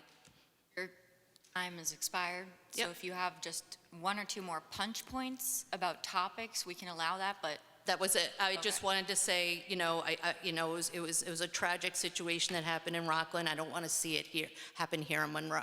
So someone was thank you. hit and killed. Thank you for that. It was What's that? unfortunate. Someone was hit Yes, and I- killed. A I child was hit know. and killed, and it was very unfortunate. It was very 7-year-old sad. child. It was Very seven. sad. So I'd just like to see that avoided, if possible. Agreed. Who's next? Steve Thaw? Okay, please approach. Val, did you send me the list of speakers? How many speakers are there left? Steve is it. Okay, thank you so much. Good evening. Good evening. I have two items of concern. First is regarding the large party that happened on Saturday night. I'd like to know, is that location, is that residence licensed, permitted as a short-term rental for the town of Monroe? The second thing I have is I'm reading a statement written by a town of Monroe resident who wishes to remain nameless due to concerns of retaliation. I'm writing to express my deep disgust and disappointment regarding your recent behavior and the manner in which important town matters have been addressed. Residents deserve honesty, consistency, transparency, and respect from their elected officials. Instead, what has been presented to the public has raised serious concerns about credibility, accountability, and the judgment being exercised on behalf of our community. There appear to be numerous contradictions between statements made publicly and the facts that residents have observed or learned. These contradictions cannot simply be dismissed as misunderstandings or minor inconsistencies. When town leadership provides conflicting explanations, changes positions, or fails to fully address legitimate public questions, it undermines confidence in local government and leaves us wondering whether we are receiving the full truth. Another troubling issue is the account of and treatment towards former Town of Monroe employee John Mulligan. Rather than insulting employees, you should communicate with them and with the residents in a respectful and professional manner. If you feel constantly on the defensive, it may be because your own words and actions have created that situation. The number of early retirements and resignations by Town of Monroe employees raises serious questions about leadership. Perhaps it is time to reflect honestly and recognize the role your conduct has played in these problems.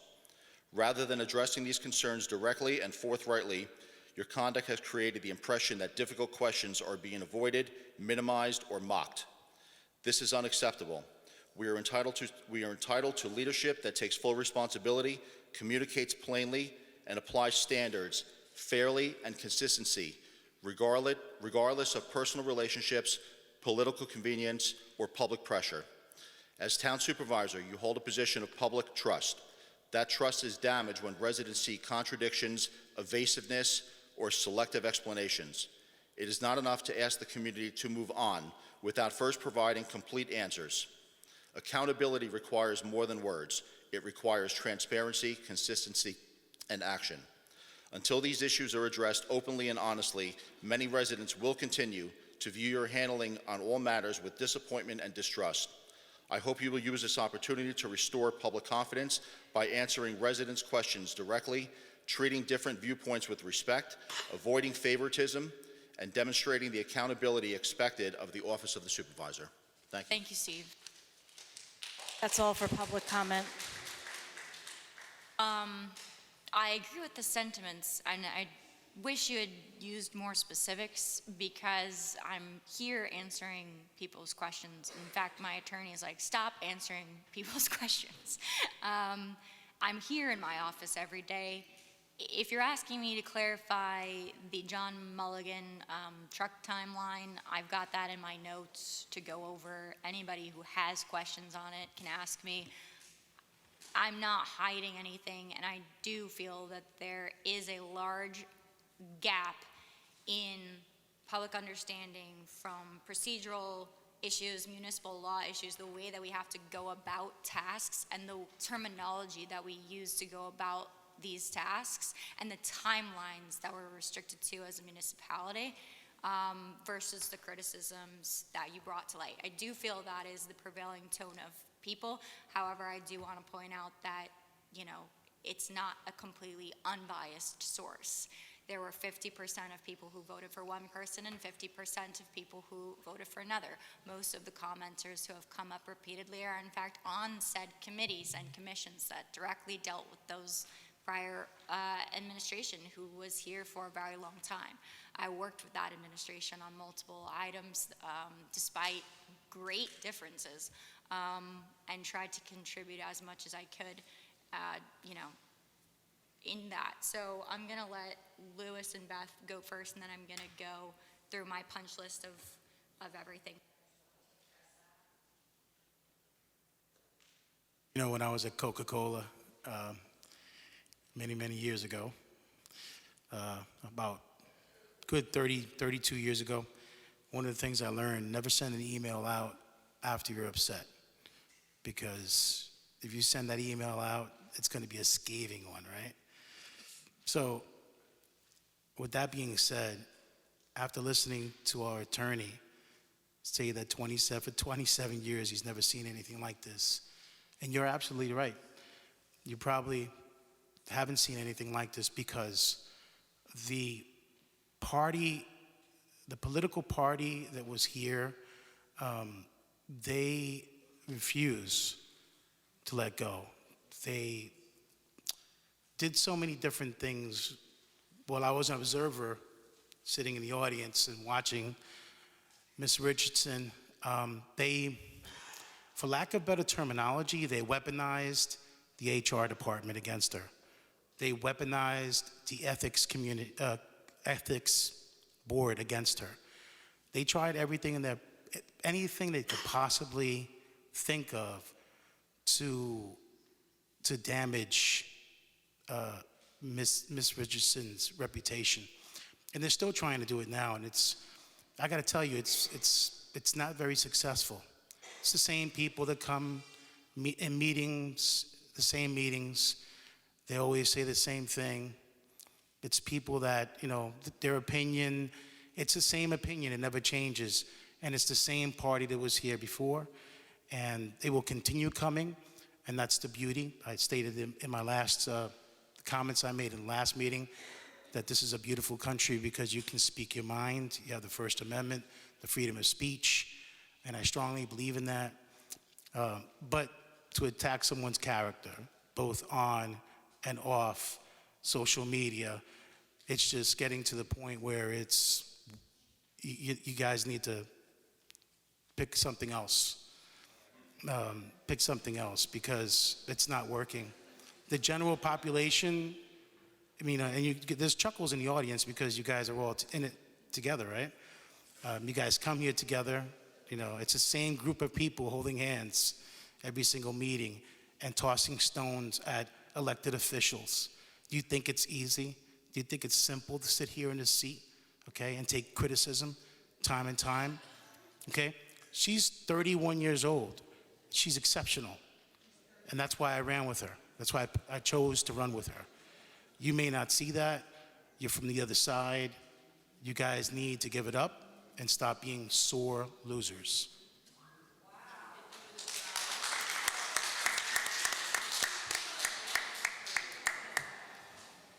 Okay, thank you, Liz. We can go on. Good evening, everyone. For several months, I have wrestled with whether to make a public statement like this. I believe transparency is one of my most important responsibilities as your council person, but I also believe disagreements between elected officials should first be addressed professionally and privately. Public disagreement should always be a last resort. Unfortunately, due to recent events, that is where we are now.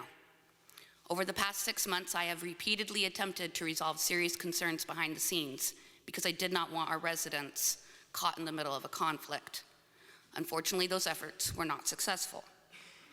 Instead, I have been publicly and privately accused by our town supervisor of not doing my job, not responding to residents, not attending meetings, and even being anti-Semitic. Those accusations are false. Many residents have asked me, how did we get here? Earlier this year, members of our veteran community contacted me about proposed changes to New York State legislation affecting the property tax exemption for 100% disabled veterans. As many of you know, I worked on this issue for years before taking office as councilperson, simply as an advocate for our veteran community. When I reviewed the revised legislation, I became concerned that despite good intentions, the language could unintentionally prevent disabled veterans from qualifying. I contacted Senator Skoufis to explain those concerns. That conversation led to a discussion with the bill sponsor and ultimately an amendment in the legislation in the New York State budget bill. When that amendment later faced opposition in the Assembly, I also contacted Assemblyman Ekus to explain why the amendment was important, and his office helped ensure that it ultimately passed. What should have been a routine effort on behalf of veterans instead became the turning point in my working relationship with the town supervisor. She repeatedly accused me of being a Skoufis plant, his proxy, and part of his hack team. Those accusations were false, but they marked the beginning of an escalating hostility. That hostility progressed from aggressive phone calls to text messages, to pressure from others to fall in line or resign. Eventually, I found myself criticized in a town setting without even being permitted to respond. I later learned that restrictions on my access to town hall and communication with town employees had also been contemplated. Most concerning to me is what has happened to my town email account. I learned that the supervisor had requested and obtained access to it. I have personally observed emails disappear from my inbox. After restoring them from the trash folder, I watched them disappear again. Because of this, I cannot be certain that every resident communication has remained private or even reached me. If you've emailed me recently and have not received a response, I sincerely apologize. This isn't about me. It's about whether your elected representatives can communicate with residents and carry out their responsibilities without interference. These are serious statements, and I do not make them lightly. I have documentation supporting many of the events I have described, and I will continue addressing these matters through the appropriate channels. Thank you. Please do that. I'm gonna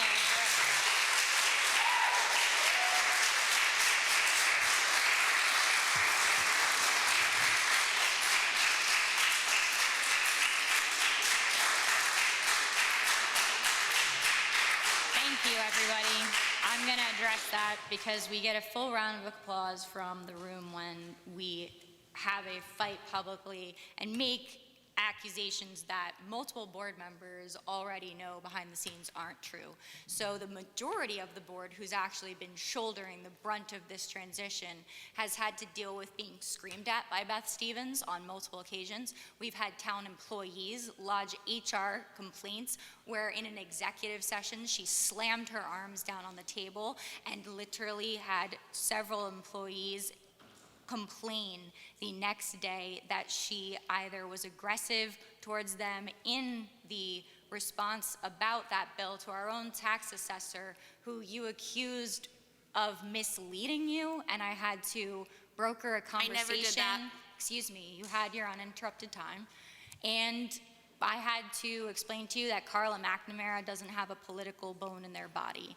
We have done everything to try to bring you into the fold, educate you, but we have dealt repeatedly with you jutting out into the public rather than dealing with issues internally.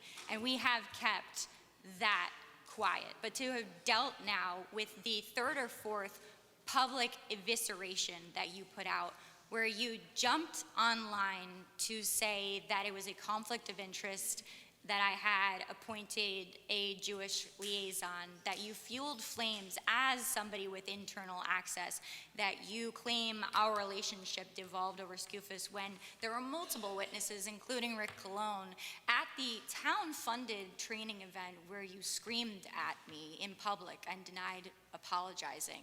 It has nothing to do with politics, but you keep bringing it back to that place, and we keep asking you to work with us cooperatively. You have not been in town hall. I have, I just don't come near you. Haven't. None of our employees know you. They couldn't pick you out of a lineup, as the comments from our highway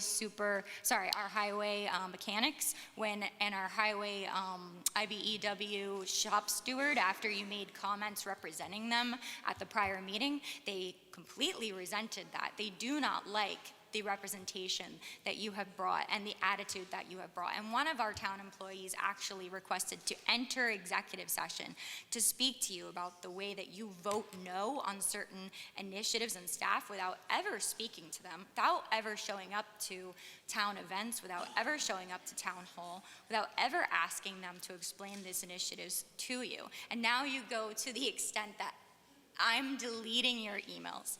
We had several HR complaints that either were about you or involved you, and we, under the guidance of the attorney, had to check your email before a termination decision was made to validate those complaints, whether it was valid or not. If those decisions were made by you to instruct someone to do something that they were not supposed to do. So we did indeed pour into your email. There were about 15 emails in there, and I don't have time to read my own 300 emails that come in every 2 days. With all due respect, I'm not reading or deleting your emails aside from the 6 months of IT data that you came into the finance department to unfortunately request, and we could not trust that you would not put that out on Facebook based on the erroneous comments that you made on Facebook. So in line with Steve's request that I address this in all full transparency, those comments were political in nature, erroneous, and getting flashbang points for touching on sensitive topics of Judaism in the Monroe community, ethical concerns that I had sold myself to the block when I'm simply having representation for a minority group in this town that doesn't necessarily speak this language, that goes a long way in helping us not be sued, and the relations that we will enjoy moving forward. They talked about sending someone to the planning board, and implied that we were giving someone favoritism because they had erected a fence around their property. We have never mandated a single person to go to the planning board for a fence, nor have we mandated that person go for a driveway or any other small property modifications. Your capitalization on attitudes towards the Jewish community, yes, we all have our frustrations, but capitalizing on this rough time for this town and for me and trying to score yourself yourself political points and now bringing ECUS and SCUFUS into the conversation and act like we're deleting residents' queries to you. No, Beth, it's absolutely outrageous. So absolutely not. All of it, every single thing. You capitalized on someone saying that the town spent millions of dollars putting streetlights in KJ when we put 8 streetlights. I never made those statements. You made an essay about how, what was it that, I didn't even make it through the whole thing, a conflict, that, you know, it was expensive, that it wasn't important to put streetlights there, that it was, yeah, no, I'm the chair of the meeting, but thank you for so much. All of it. It was, you didn't speak directly to anyone on this board, and you haven't come to my office. I did. No, you didn't. You didn't.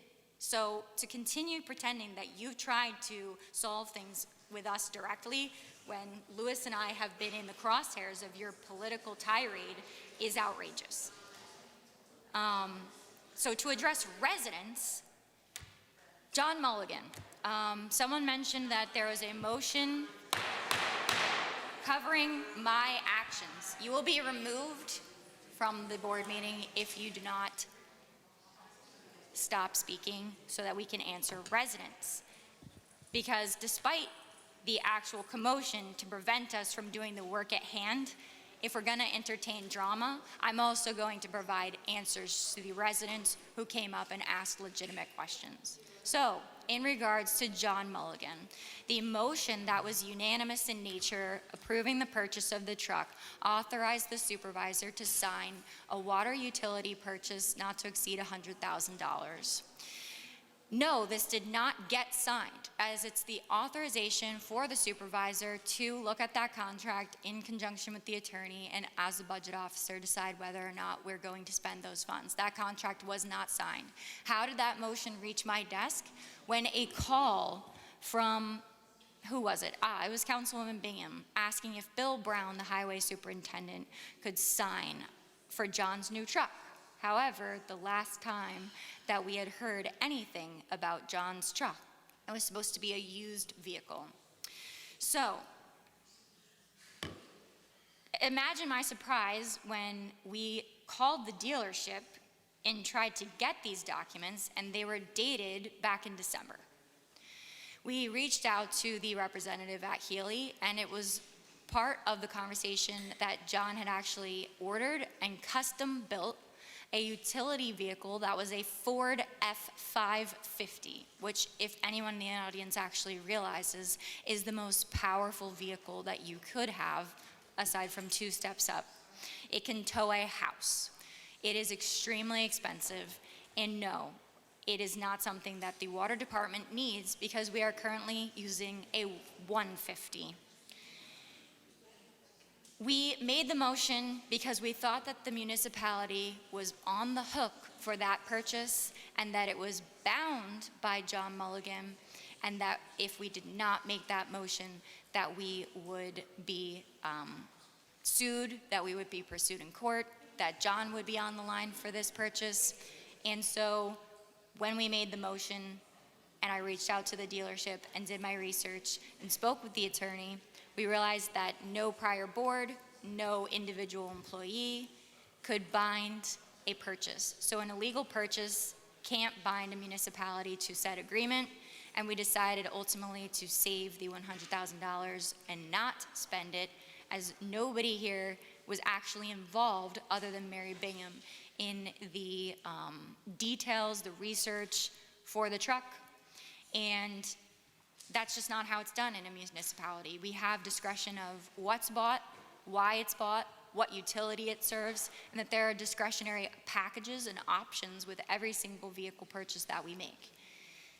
Why would we spend $100,000 when the neighboring villages of Chester and other towns, other municipalities have Ram 1500s for their utility bodies, for their water departments, that cost them $58,000 brand new off-state contract? Why would we do that?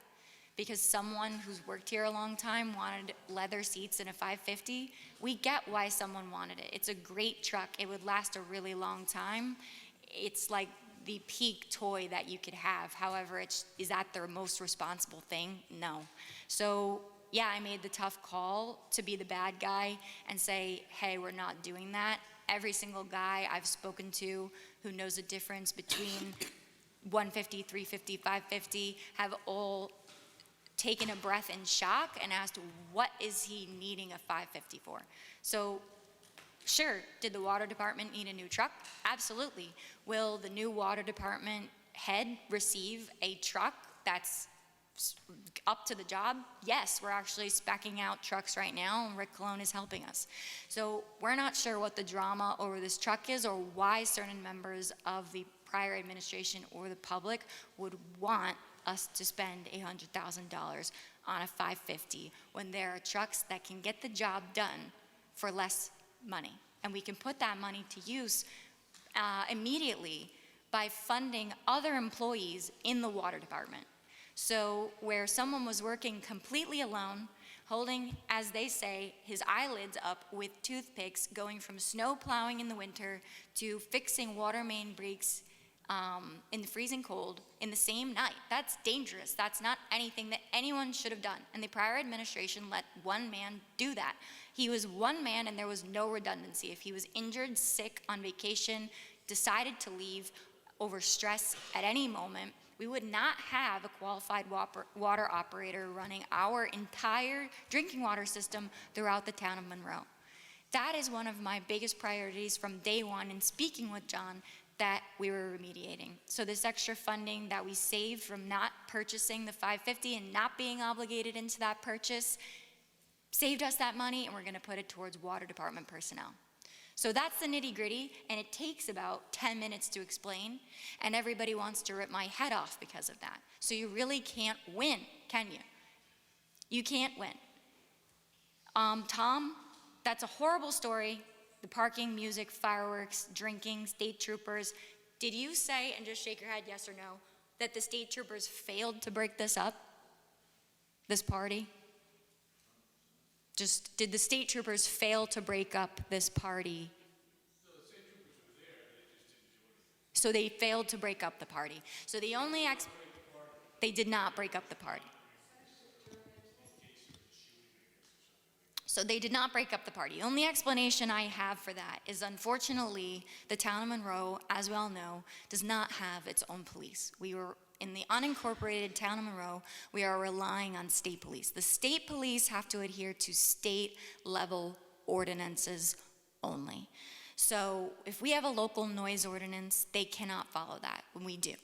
We do have that. What's really supposed to happen is that a police report is filed.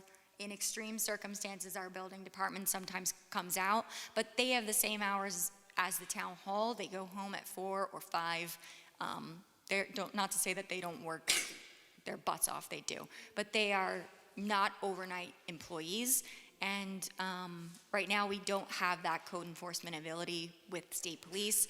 And even if they did follow noise ordinance, it gets a little tough because it's not a measurable offense, especially at that state level. So even though the state sometimes has noise ordinances, you'd have to really determine what distance they're standing from, the measuring of that, and it just turns out to be an unenforceable situation. And it's the same issue as these school buses. This is really why we were looking to do an IMA with the village police in some capacity, at least to have some overnight enforcement.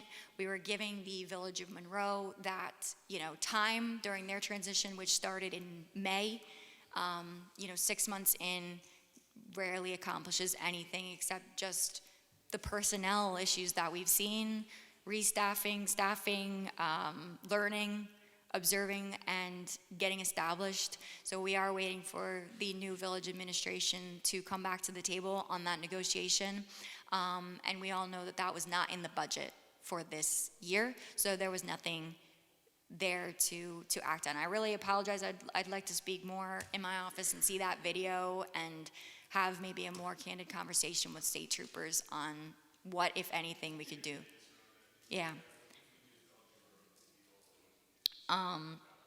But it's unfortunate. It's just an unfortunate reality of our situation in the town, and I will look into if that's an STR. there was a lot of talk about doing a moratorium. I made it clear that it is July 13th, and we have had an informal moratorium for this entire time. And because of that, we have not had any lawsuits. So I don't see why that's not at the forefront of conversations other than political motive. And I think we deserve credit for the fact that my biggest priorities were coming in, getting rid of exploitative zoning that was literally established by the prior administration. I ran on a preservation platform. I'm currently in the middle of several preservation initiatives, and if I could wave a magic wand and get it all done in one day, I would, but this is an incredible volume of work to have done, and it's 6 months. So I hope to show more results on that as we move forward. There's assertions of low voter turnout. We actually had higher turnout than normal, so we won fair and square. I'm tired of hearing that. Please go online and check the turnout levels. It's just right there.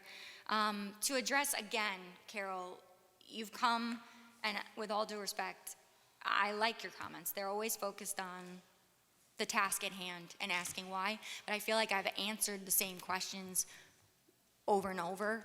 And if you need more explanation than what I'm able to give at the meeting, please set up a meeting with me because I'm happy to do it. The money in the budget, there is an expense line in the budget for the comprehensive plan. If you have a picture, if you go onto the town website, the public budget for the town of Monroe consists of 1/2 revenues and 1/2 expenses, and they're separated by funds. So for the A fund, I can't remember off the top of my head what it is. I don't think I have it. Let's just say it's 2 million. Oh, here we go. So I have a copy of the budget up on my laptop, and the total revenue for the A fund is 6.8 million, okay? And then after that, it starts with the expenses. And if you scroll all the way down to those totaled expenses, it will match. So that is also 6.8 million. So my job as the budget officer, and I'm sure you've read in Mid-Hudson News and heard it at these meetings, we did not receive $100,000 each quarter, this quarter, because of an error at the county a decade ago that was made when they increased the collection of sales tax revenue collected by the county. They also decided that they were going to share that revenue to municipalities at the same rate, which was increased from 3% at the time, 3% to 3.75. So while they passed legislation to make it legal that Orange County receive that increase, the 3.75, and that there was instructions over a decade ago to municipalities from our county government, which I believe was Ed Diana at the time, go figure, we were instructed on how to collect that revenue, that we would all collect that revenue. However, the legislation walk did not actually include that clause that they were legally allowed to share it to municipalities. So one of our major revenue sources did not come through. And it's the same for any flexible variable revenue. My job as budget officer is not to do the bookkeeping. It's not to do the finance tasks every day. It's to make sure that these higher level pictures are matching and that our budget matches both revenue and expense. So we cannot expend funds that we do not have.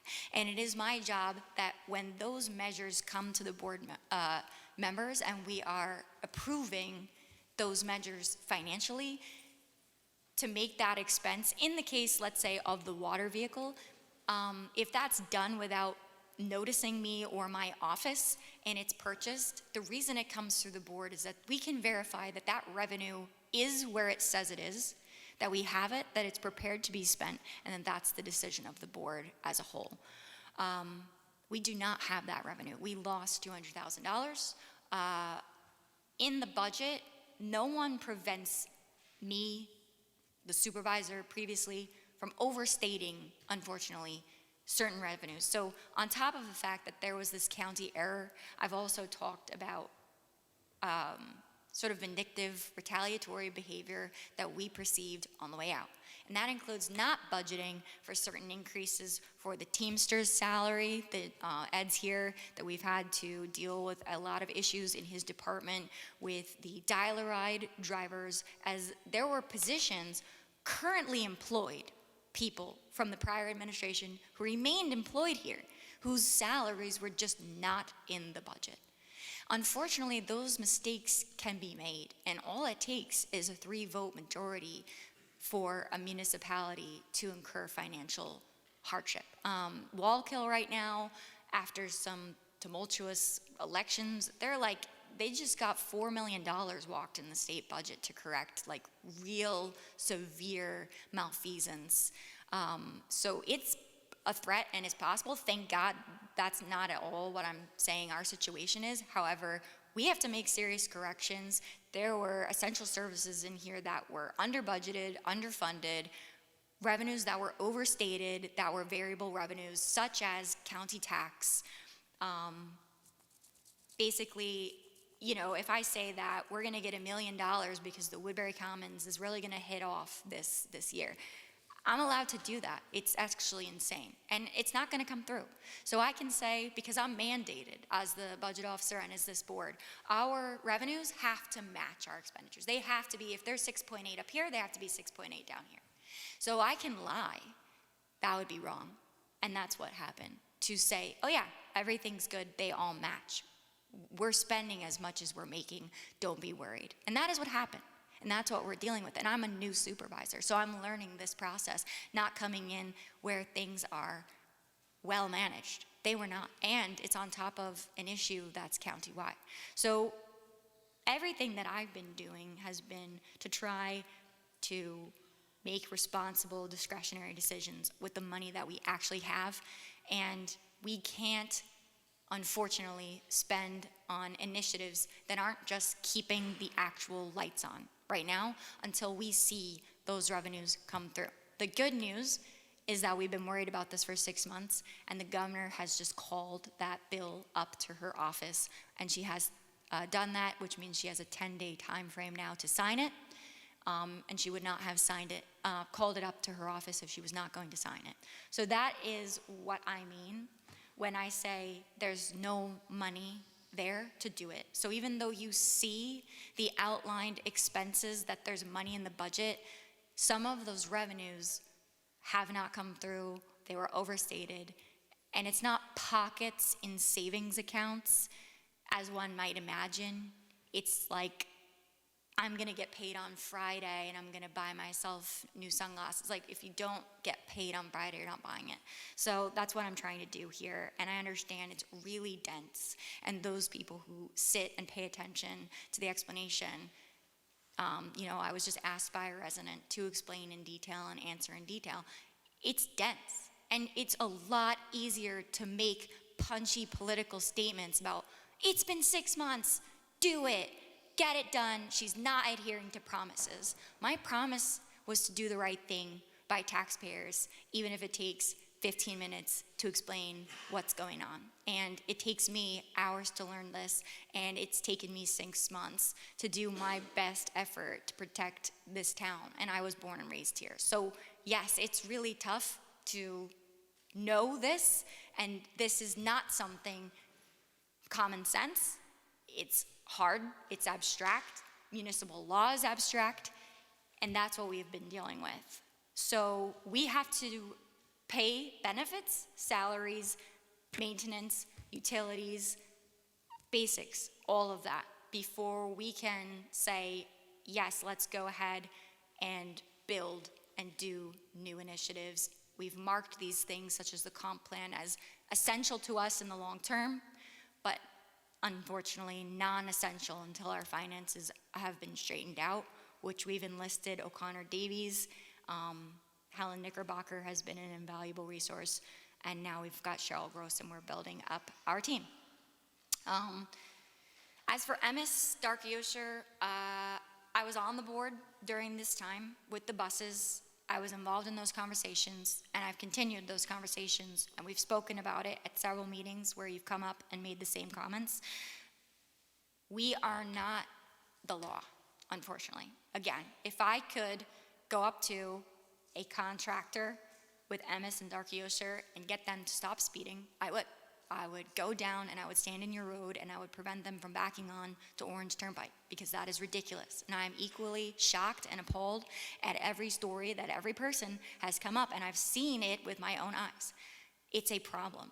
And Ed and I actually just called Jesse Lazar, who is the new Director of Transportation. We've been in contact with Jesse since day one of my term, because I've continued those relationships that I had as a council person up to being a supervisor. We've spoken to every stakeholder that was in that roundtable meeting.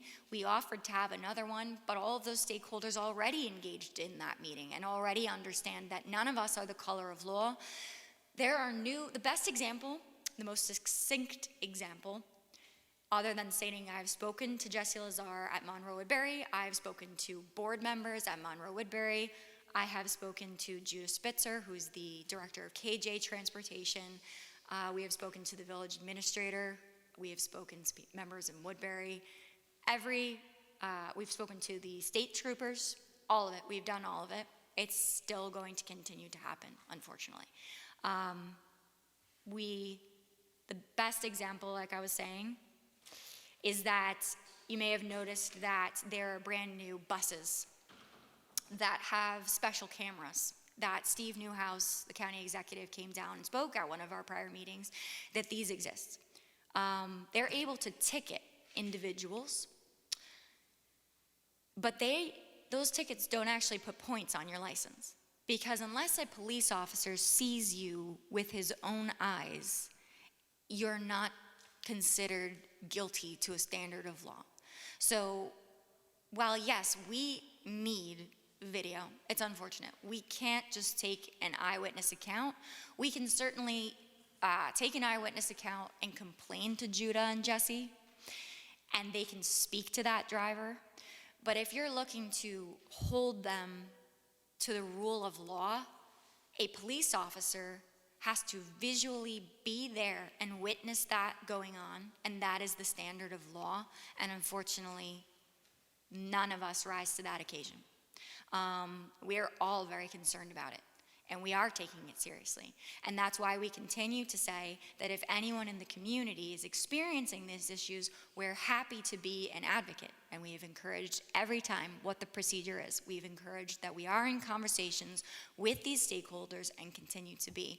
We've talked to them about creating a new training program detailed to those who speak Yiddish. We're just trying to find a way forward because, like you said, a 7-year-old was hit and killed in a neighboring state recently, and it was a tragedy, and we're not wanting that here. So please, the procedure, if you want to send us video, please mark the time of day, where you are, the bus number, as best you can, the license plate, every detail that you can. If you would like to send it to us, we are just forwarding it and voicing our concerns to the very same stakeholders. We've continued that. And I think I've addressed in my extremely long comments Steve's criticism that I need to address questions with detail and in order to get transparency. But I think, again, I'm not looking to make a habit of sitting here for 20 minutes and explaining to residents all of their questions. So that is the purpose of channeling off into other, the supervisor's reports, email, office time. It's becoming where, yes, there's a right and a wrong. I respect everyone's opinions, but there are facts. There are provable ways to get to the documentation when someone asserts that we've spent millions of dollars on streetlights and that it's inappropriate and that some of them are in KJ. None of that is real. And unfortunately, you can come here and you can say whatever you want, and you can post whatever you want online, but the receipts exist. And it might just take a lot more effort to sit and listen, as you all have done, and for me to explain it, than it is to start a lie and a rumor. And I want to believe that it comes from a place of concern, and I do everything in my power to address those that crop up from a place of concern rather than a place of politics. But tonight, I do have to voice that I'm just incredibly disappointed, and thank Louis and Darius for their continued support as they've been in the rooms, they've been in these tough conversations. And yep, all I can say is that I ran on Preserve Monroe, I am Preserve Monroe, and I'm finding a middle ground for everyone so that we can avoid traps of the past and do what's right for the town. Thanks, everybody. I'm just going to make a motion. Board meeting, 7/13/2026 at 9:24 p.m. Rivera will second. Call the question. Rivera, aye. Richardson, aye. Stevens, aye.